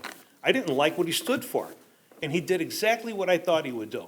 He's killing us on taxes. He raised the gas tax 19 cents. He passed marijuana, medical, and it's all about the money. And that's all they think about is the money. I'll be honest with you. I met earlier today with our village manager.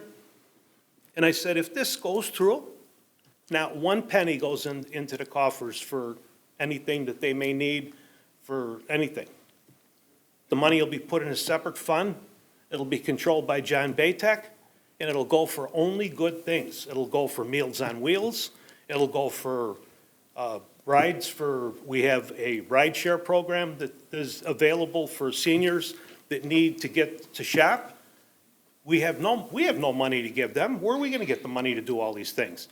The Meals on Wheels guy comes in and complains, I've been on the truck, I've helped him deliver the meals. There's people in this town that don't even have food to eat. I mean, we got to be realistic about what we're doing. I mean, I don't like drugs any more than I hate drugs. We can't control regular drugs. How are we going to control the marijuana? But it's not in our control. It's not illegal. It isn't something that even when the cops stop somebody, it's going to change. We're going to have, our lives are changing, and we have to figure out a way to stay ahead of that. But to say, I don't want it here, well, I don't want it here. I really don't want it here, and I don't think anybody wants it here. But it's going to be here if we want it here or not. So we say no.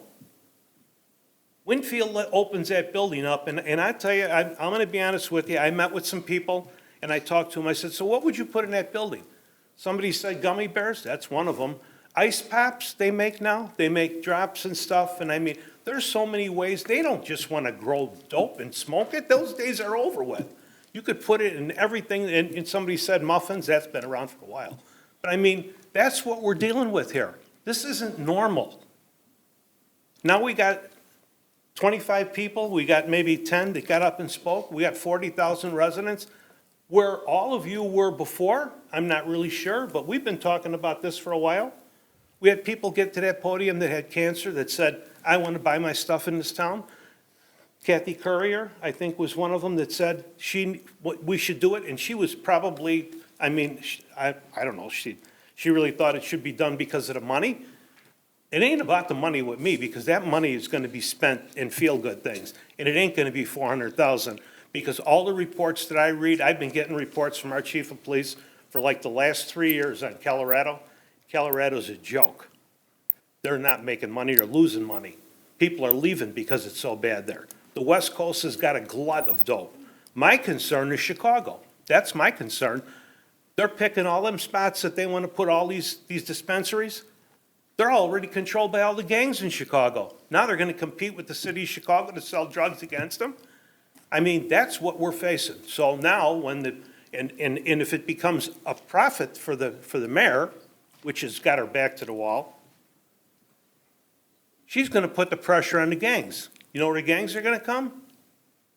Anybody doesn't think they're going to be coming out here, they're going to be in Arlington Heights, they're going to be in Schaumburg, in Carroll Stream, Glendale. We already got them all around us. We got gang members live in town.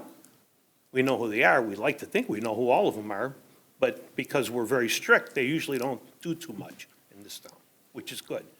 But we got to learn to live with these things. We don't make these laws. We'd never pass a law. We would never, ever, this board and this staff would never, ever say, we want to do that, because we know it's not the right thing to do, but we know it's a law. So really, our hands are tied, and people don't understand. I get so frustrated sitting here sometimes, I'd like to get up and walk out and not leave Illinois.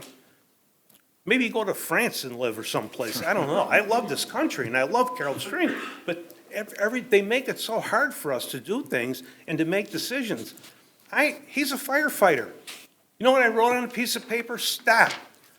Because I feel bad for him, because he sees it every day. How many overdoses he sees, how many people that they've saved lives. But he knows he has no control over it, and that's why I asked him to stop, because he was burying himself, and I don't want to see him bury himself. I know what he is as a firefighter. I know what he is as a man. I know what he is has been as a board member here. I know he doesn't want it, but there's no way to stop it. It's like saying all cars should go 45 miles an hour because that's the speed limit, or nobody should drink. And we know drinking's bad. We know a lot of things are bad. There's a lot of people dying from vaping.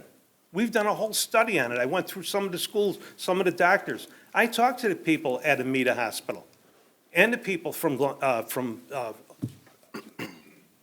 Northwestern, about the drugs. It's a terrible situation we're in here. So our backs are to the wall.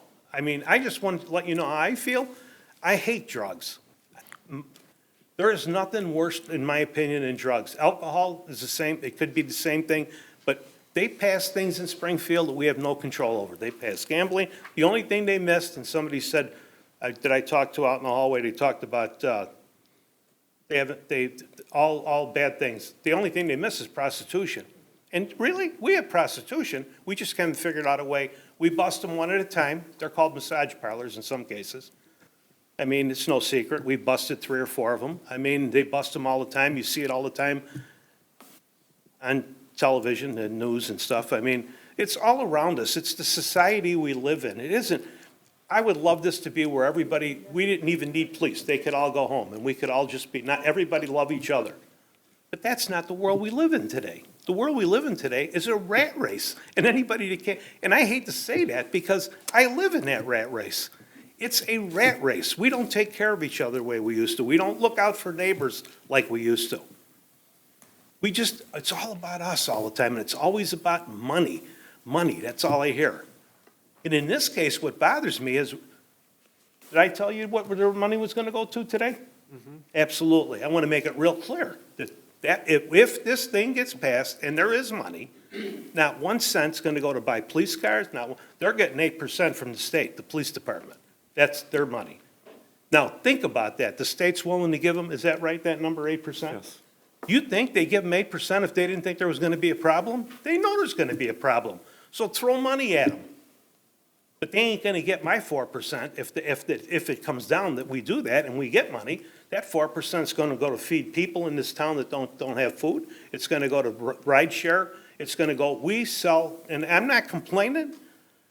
We go out all summer long and sell raffle tickets and beg people to buy tickets so we can give the food banks all a check for $1,000 apiece. I'd like to give them a check for $5,000 apiece so more people can go in there and get food. If the money's used the right way, it might be a better thing where we could win people over and maybe they would let us know more what's going on in town. We spend a lot of time on the south side of town trying to, to me, it's all about a village. It's all about the people. I stay here because of the people. Not because of the businesses, not because of any, I stay because of the people. I don't know, I've been here, 44 years. My kids all grew up here. My grandkids went to Glenbard North all the way through the school system. I love this town. I don't want to see it change, and I don't want a bunch of potheads running around. But they're going to be here regardless. We don't have a choice. We do not have a choice. We can't stop them. My 2 deputy chiefs are in the back. I don't want to put our chief on do we have a choice? I mean, really, if we had a choice, we would take that choice. So we let Winfield, they got us on that piece of property. I did everything I could to keep that. We had water and sewer on that property. And somebody spent over $1 million to end up in Winfield so they could build what they want to build. And maybe coming down to that right now. Now we may be finding out why. And I hope I'm wrong, but I mean, that would be ugly. We pulled the water and sewer out once they decided they didn't want to be in there. I had them cut the pipes off and let them put their own. It cost them over $1 million to do that. Nobody spends that kind of money unless there's something behind it. But we'll see. I don't know what's going to happen. But that's what we're living with. So I said my piece. I hate drugs. I get the reports. I know what's going on. I got a nephew that's a drug addict. He moved to Colorado because he thought that it was going to be the greatest thing in the world. And about maybe not even a year ago, you know, he called me up and said, Uncle Frank, you were right. We're all moving because this is a joke what's going on here. Everybody's high, they're running into each other. Everybody's reaction is different. Somebody said that right on the money. Everybody reacts different. I have friends that are drunks, they go to sleep. Some get mean. Some like to talk and make jokes, some act goofy, everybody reacts different. The drugs, the street drugs that we found, that's where the fentanyl comes from. That's what kills people.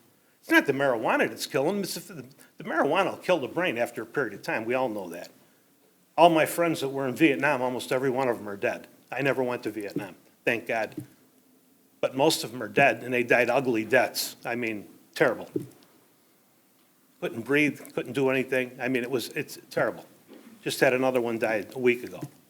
But I mean, it is what it is. In this case, we have a governor that took the toilets out of his house to save $300,000, and that's illegal, and then they voted him in to be the governor. And I mean, that's what we live with in this state. And if you want to change the way it is, go out and vote, but vote for the person that you think is going to do the right thing for all of us, not the person with the money. Mr. Garvey, you want to talk? Yeah. Come right up and talk. You're talking about go out and vote for the people to do the right thing. We voted for you people to do the right thing. Yes, yes. You're talking about morally repugnant in our town, the drugs. You know, we didn't vote for the drugs to be legalized. He didn't put that up for a public vote. When you vote for the guy to get elected, it doesn't mean we vote for everything he agreed, he wanted. The thing that you need to do here for morally repugnant things is don't say, you know, the world's getting worse, we just got to go along with it, we don't have any choice. If you have a choice, stand up. That's what you've got to do. Did you ever see the world was different because of one guy. You know, I know it's only a movie, but it was one guy. You know, I'll just end with the metaphor, okay? You can't stop the birds from flying over your head, but you can stop from nesting on from flying over, but you can stop them from nesting on your head. You're talking about allowing this into our home. You know, the metaphor would be like, okay, they allowed the drugs to be marched down my street. I don't have to let it into my house. Okay, that's what Carroll Stream is. It's our home. So stand up for our homes. That's what we're asking you to do.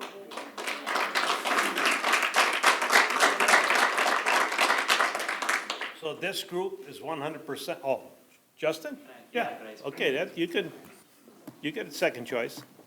Thanks. So I think the important distinction that I want to make is that by allowing adult use cannabis sales in 1 or 2 districts, you're not making people do or take anything. You're not changing how your kids are raised. You're not changing any of that.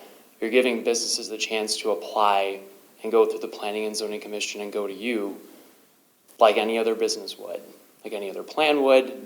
I just want to make that clear because I heard that a lot, and I just want to make sure, I think, and you all know that, but I just want to make sure everyone else knows that this would be like any other business. They would come to the Planning and Zoning Commission, they would come to you. You know, nobody's forcing anyone to do anything. We make our own choices. Yeah, just wanted to say that. Thanks. Thank you. I'll come to you. He had his hand up first, if you would. You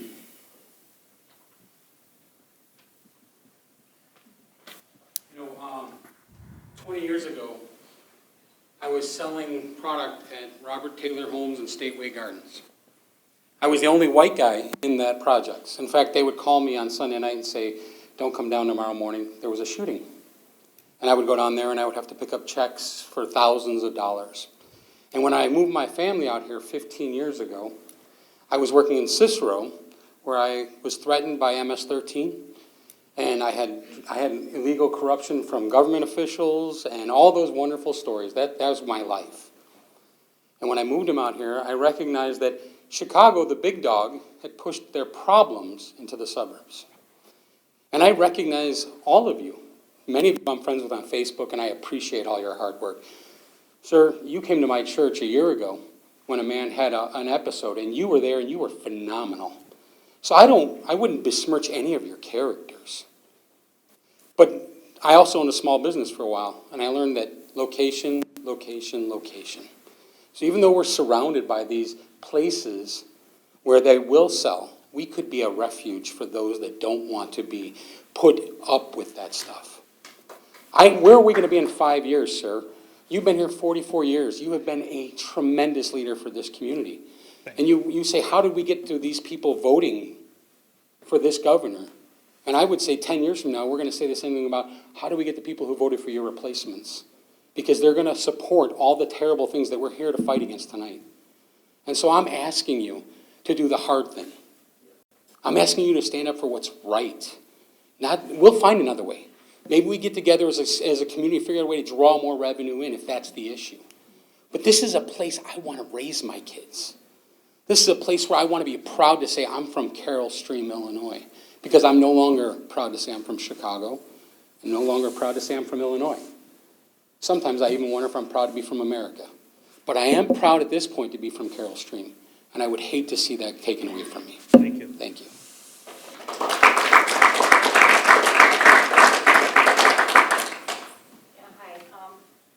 is Debbie Schaefer. Wait till you get up to the mic. I might have missed something, but everyone up here is saying we're not in it for the money. I heard that from you and you, so why are we doing it? Well, maybe because if that's the question you asked, why did the governor do it? I mean, it's not up. I'm not asking about the I didn't vote for the governor. You didn't either. I didn't vote for him, no. Okay, but I voted for you. Well, this started with, and being you brought that question up and why you said that. This all started with a property tax that people were going, about maybe 40 people were going ballistic. We had 100 people in 3 different meetings that thought it was appalling that we would ask for a property tax because we never had one. They didn't care what we did. They said, knock out your social service, cut your police department, cut public works, outsource everything, get rid of the unions. It's easy to say that. Monday morning quarterbacks are all over. I'm the greatest.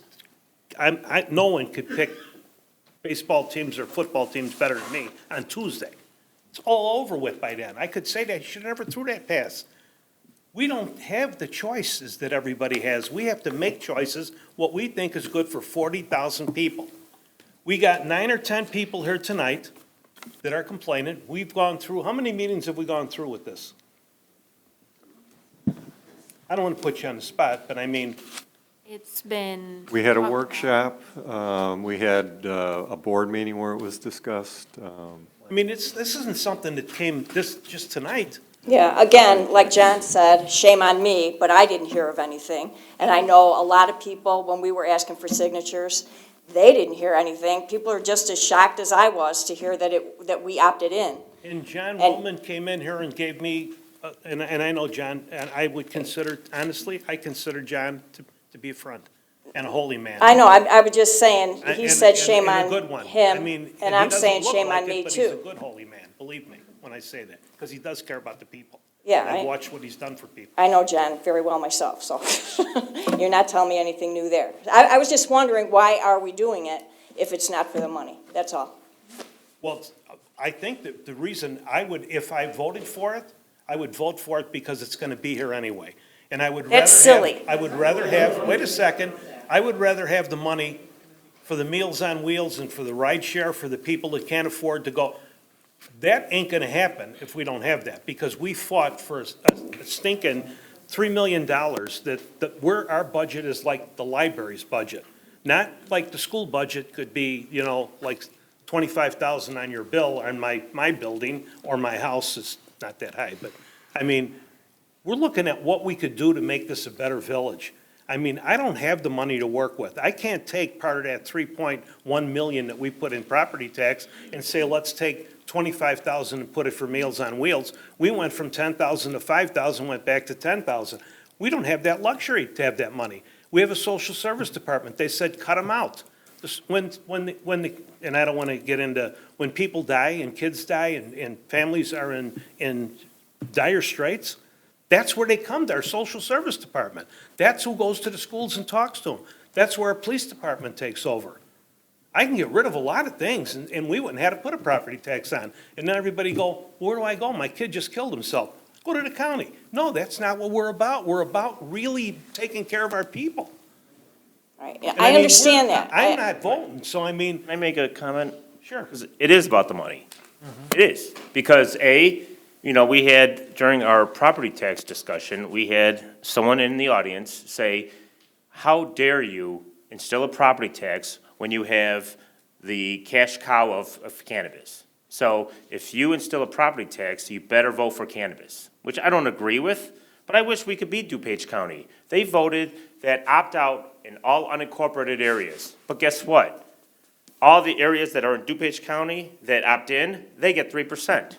So if we can opt out and still get the money, 3%, I'd sign up for that in a heartbeat. See, what you get is you get bits and pieces when the property tax, this is, and not to say anybody's right or wrong. We had somebody get 500 signatures. Well, it wasn't 500 signatures.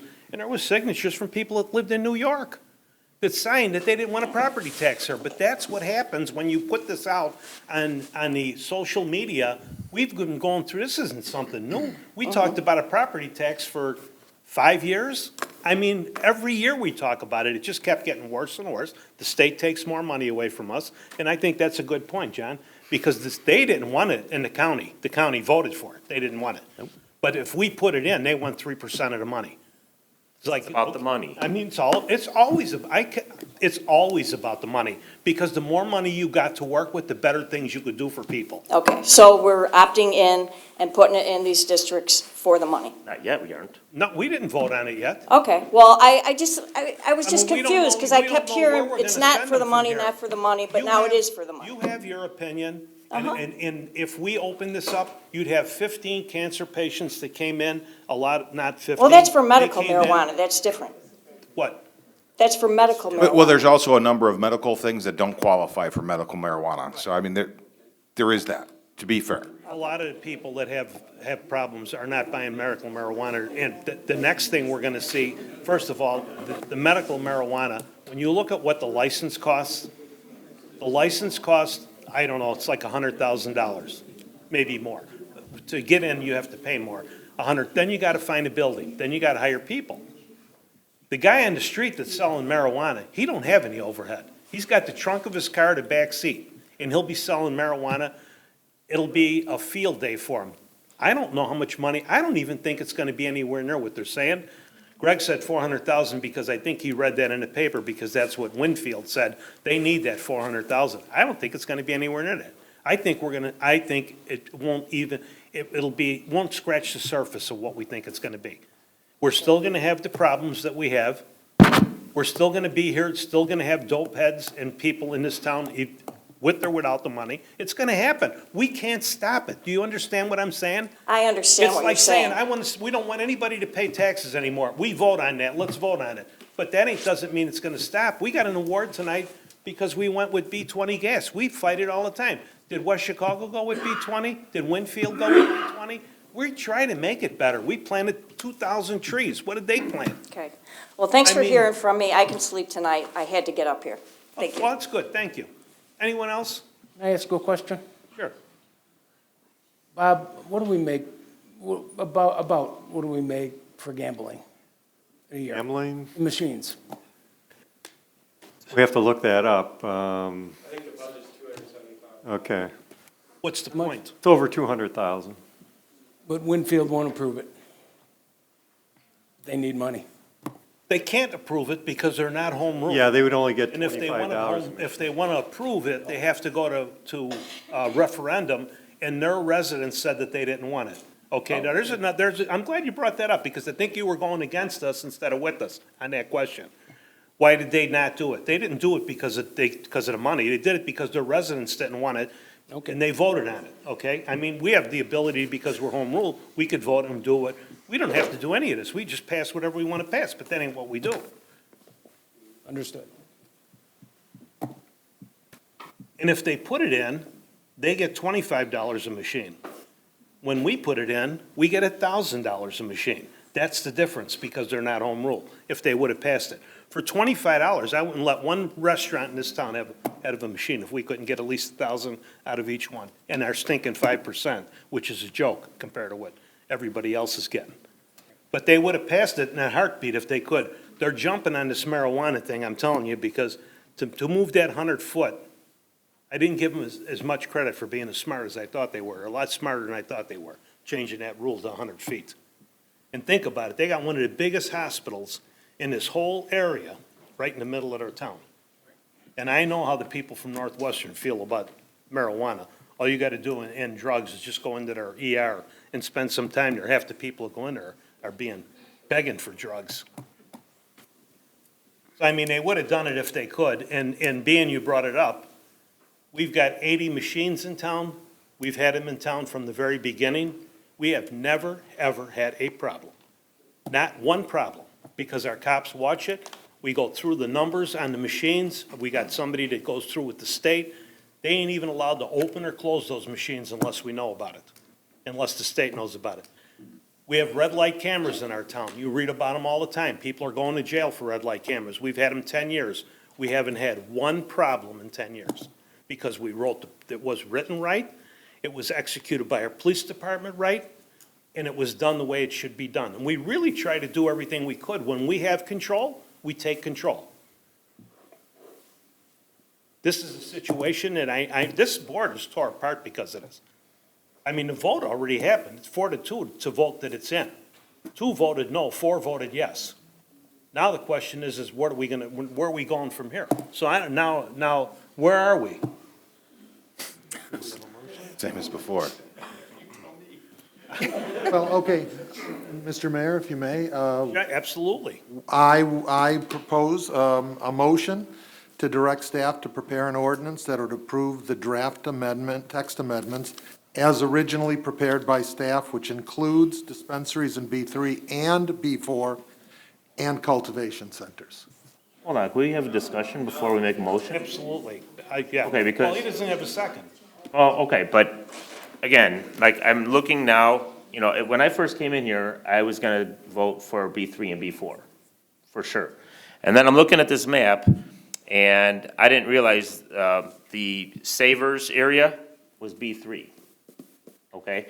I have a friend that owns a business, and she sees that extended stay, and she sees people running across Gary Avenue, and there's no street light, so that's a dark road, and they're running to the liquor store. And she's like, I'm shocked that people have not been killed.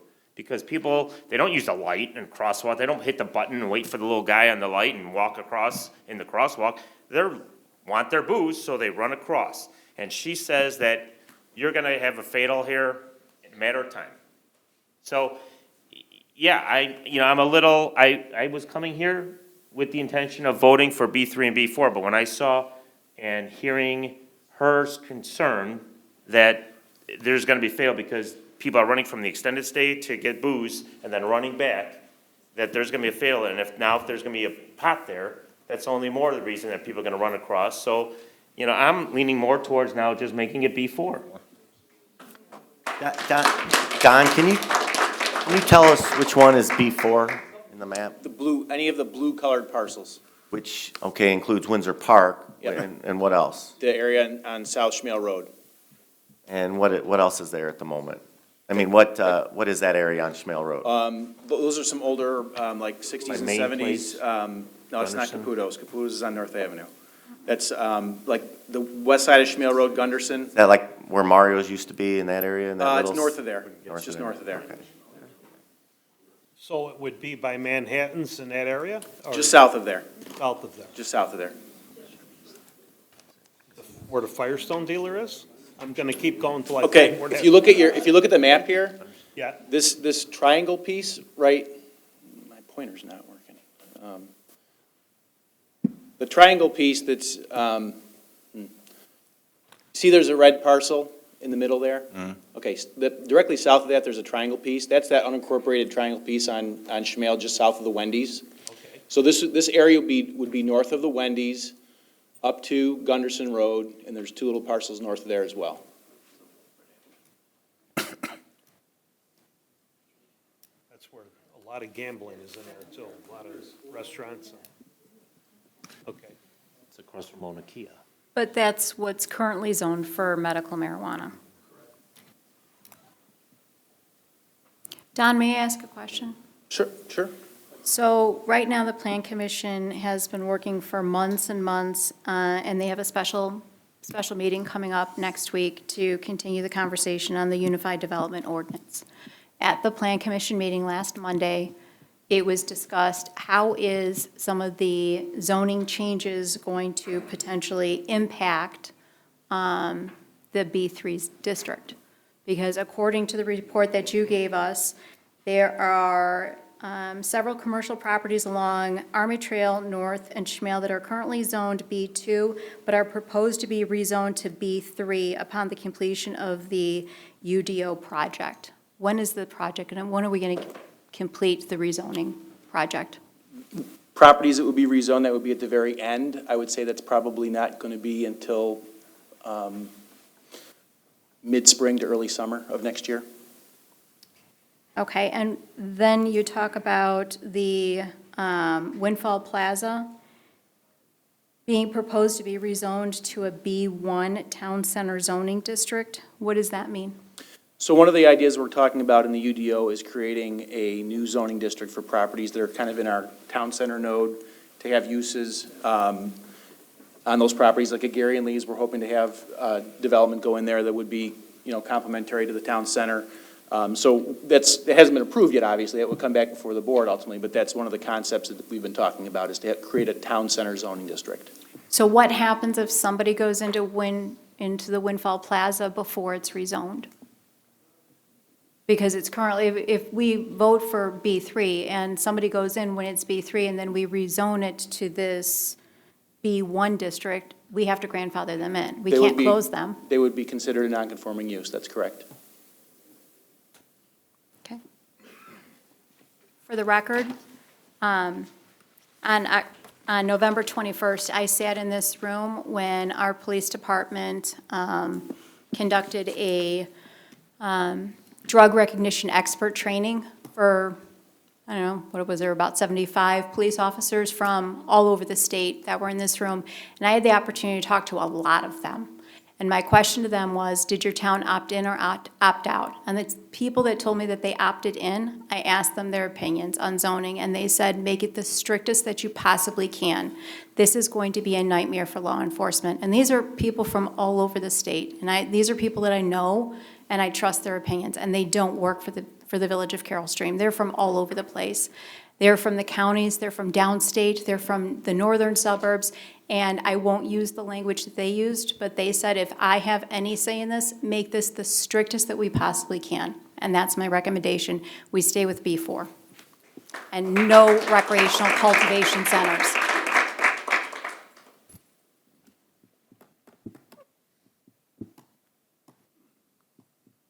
So we want A to, decision does have to be made on cultivation centers, though. Well, I have a question about cultivation. If we already allow it for medical, how do we differentiate if a facility is put in, that it's a medical and/or a recreational?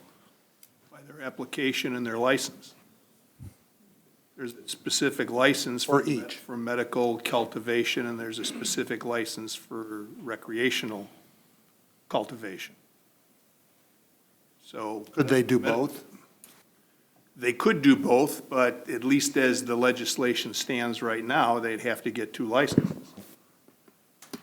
So you could allow medical and not allow recreational, or you could allow both. If we're done discussing, I'll make a motion. Well, I think I already put a motion out, didn't I? well, you didn't get a second on the I'll motion. second trustee Geezer's motion. Well, let's go back over to motion.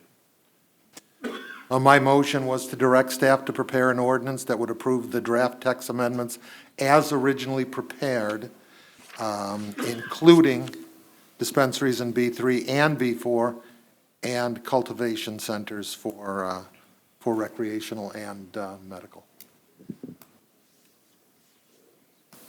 Do I hear a second? I second. Roll call vote? Trustee Zalick, No. Okay. trustee LaRocca, No. trustee Geezer, Yes. trustee Frusaloni, No. trustee Schwartz, Yes. trustee McCarthy. No. Okay, I'll make the motion to allow zoning to B4 only and to remove the recreational cultivation center, So it would be B4 only for dispensaries. correct? And no recreational cultivation. Okay. I'll second it. Hey, you're second in everything. I like that. That's good. Roll call vote? Trustee Zalick, Yes. trustee LaRocca, I'm going to continue to say no to drugs. No. trustee Geezer, trustee Geezer, Yes. trustee Frusaloni, No. trustee Schwartzy,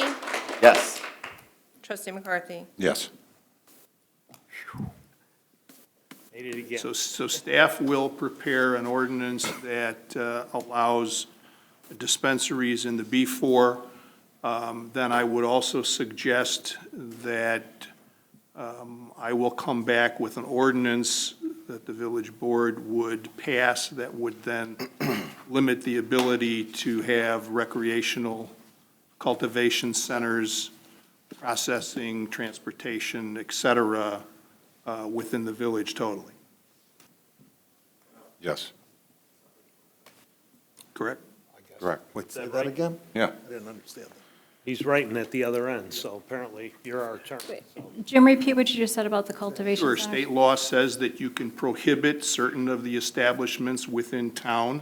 You're not going to zone them in town, so the correct action that you should take would be to pass an ordinance that prohibits the cultivation centers, processing, transportation, infusing, et cetera. So that your zoning is only then going to pertain to the dispensary and the In B4. B4 only, correct. Do you have to say anything? Yes, Yes. yes, you're going to have to opt out. Those. Does this have to go back to the zoning board? No. Or is this something that the village board can No. do? Does not have to go back to the zoning board. Okay, We're done? you're done?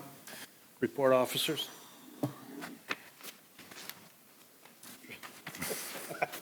Trustee LaRocca. Thank you, Mr. Mayor. Okay, we put that to bed. First of all, congratulations to Joe Carey on your achievement. Well done. Public Works, Phil, congratulations on your recognition from the American Lung Association. And congratulations to Marty Zemechnik on your 20 years of employment with the Village of Carroll Stream. That is my report. Thank you, Trustee LaRocca. Trustee Gazer. Thank you very much. Just want to mention, it's that time of year again, time for the Carroll Stream Christmas Holiday Lights Decorating Contest. Nominations are starting to come in since we had some nice weekends there. How do people get in their nominations again, Tia? People can email decoratingcontest@carrollstream.org. Please get those nominations in by the end of the day, Monday, December 16th. And then keep an eye on our website as we get some more nominations in. We're going to craft another story map so that you can follow along with our holiday cheer. And then the judging will be done shortly after that, so you'll all have a chance to visit the various nominated houses in Carroll Stream. A couple events coming up. This Friday, we have our tree lighting ceremony. That starts at 6 p.m., and Santa arrives around 6:30, from what I understand, from the big guy. So hopefully we'll see you out there. And, well, Tia, why don't you just tell us about some of the other things? We've got electronics recycling this year, or holiday lights recycling. So we have a couple of different items that we're collecting at Village Hall. One of the items would be holiday lights. We'll be collecting those on the second floor, just outside of the boardroom. So those are going to be your typical LED lights, your mini Italian, your traditional lights, not your yard ornaments that may have lights attached to them. And then those will be taken to a recycling center through Elgin Recycling. We are also collecting winter coats and other warm weather gear down in our main lobby, and we'll be collecting that through February 7th. In addition, through approximately December 11th, we're also collecting food and toys as part of our Christmas sharing program. Christmas sharing is something that's put together by our social services department, and we're able to provide food and toys for children 12 and under for families that need a little extra help during the holiday season. So if you'd like to help support that program, you can do your donations downstairs. Make sure that the food or hygiene products are non-perishable and help us spread a little more holiday cheer. Thank you very much. And that's my report, Mr. Mayor. Thank you, Trustee Gazer. Trustee Swarzak. Thank you, sir. Congratulations, Joe Carey, on your ICMA certification. Nice job. We're happy to have you here working for Carroll Stream. Another great environmental initiative by Carroll Stream, the Public Works, by reducing carbon pollution using the B20 biodiesel, not only helping the environment, but saving money as well. So up to $15,000 per year for our residents. So thank you again, Public Works. happy 23rd birthday to my daughter Lauren, if you're watching. And always like to remind the residents of Carroll Stream, please shop in Carroll Stream. Thank you, trustee Swarzy. Trustee Zalick. I'll try to make this brief. Congrats to Joe on your certification, and congrats to Marty for 20 years. I want to thank the American Lung Association for recognizing Public Works on reducing carbon emissions. A couple events, Cookies with Santa at St. Luke Catholic Church on Sunday, December 8th at noon. All are invited to enjoy Santa, cookies, and Christmas craft. Look forward to December 12th, Christmas sharing at the Lutheran Church of the Master from 3:30 to 3:30 to 8. So I look forward to helping out. The Rotary Club, his annual coat drive, is going on now through February 7th. You can drop off clothes, sweaters, jackets here at the Village Hall, Fountain View Rec Center, Simkus at County Farm and Lies, and Rock and Jump on Mission. Finally, I want to give a special thanks and shout out to Sunny Acres.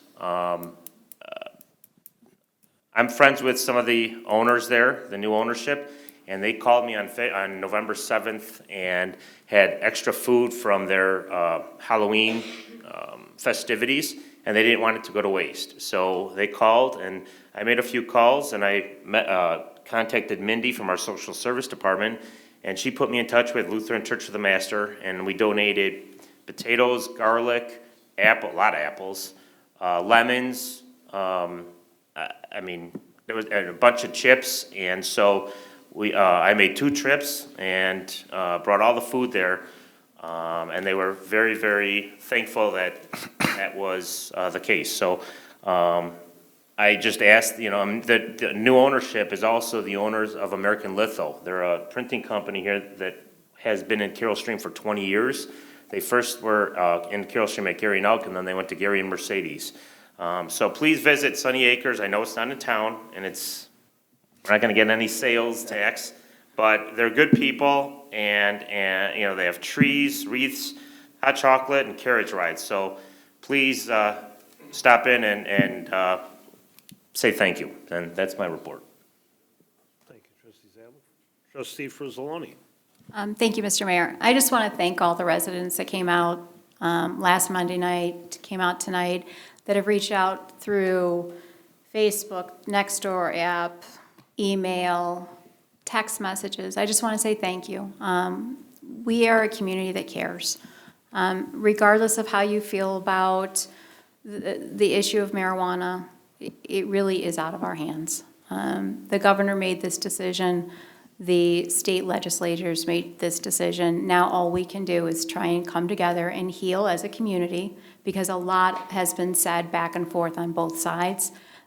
Some people have made it very personal. So I just want Carroll Stream to go back to the way that Carroll Stream was. We take care of each other, we take care of our neighbors, and especially going into the holiday season, this is behind us. What's going to happen in front of us, we're going to do the very best that we can. We're going to give our police department every option, every tool that we possibly can. January 1st, honestly, nothing's going to happen in Carroll Stream. We don't have anyone who's opening up any businesses in Carroll Stream. It'll be later on next year before we see potentially anything happening in Carroll Stream. So thank you for coming in. Thank you for talking. Thank you for reaching out.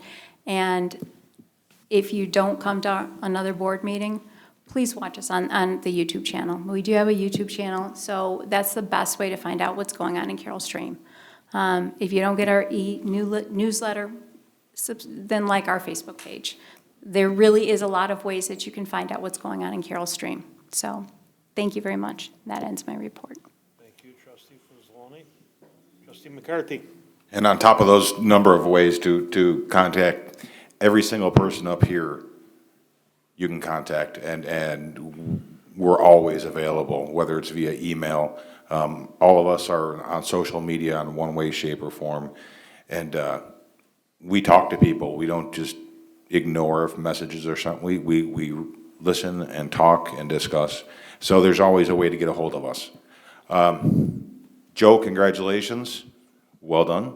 Public Works, that's another little feather in the cap. Good job. Welcome to the B20 Club. Marty, congratulations. And I want to say thank you. I had Pack 190, Scout Pack 190 in here last week. They wanted to know a little bit about the village, and I was lucky enough that our Deputy Chief, John Jungers, he came in and said, why don't I give him a tour of the police station too? And he took him around, and about every 5 steps, the question was, well, when do we get to see the jail? So we did finally get to the jail, and they all went in there, and John, of course, closed the door. The parents wanted to leave, but we made them take the kids home. But you know what? It was great having the kids in here. They asked some pretty good questions. They asked some goofy stuff, but they asked about issues, and we spoke a little bit about bullying. Deputy Chief spoke a little bit about keeping younger kids off of cell phones, or at least limiting their ability, because just so many things can happen to a younger person who has the ability to go all over the place. So it was enlightening for me too, so thank you, John, I really appreciate it. Besides that, I hope to see everybody at the tree lighting, and everybody have a good week. Thank you, Trustee McCarthy. Madam Clerk, you're doing a lot of writing. Do you have anything to say? Yes, I just wanted to, thank you. Also, just ditto to all the congrats to everybody, Joe, Public Works, Marty, and whatnot. And also, just wanted to keep it nice and short and to remind everybody about our military, their families and whatnot, going through this holiday season, not having their loved ones at home and whatnot, and maybe even do care packages, even a simple Christmas card sending out to the troops. It would be greatly appreciated. So that ends my report. Thank you. Thank you. Our village attorney. Thank you, Mr. Mayor. Just congratulations again to Joe and to Marty. And that's all I have this evening. Thank you. Village manager. I think everything's been said already. I don't have much to add new to that, but congratulations to Joe from my office, who received his credential manager certification. He actually received that over the summer, but we were just able to recognize him tonight.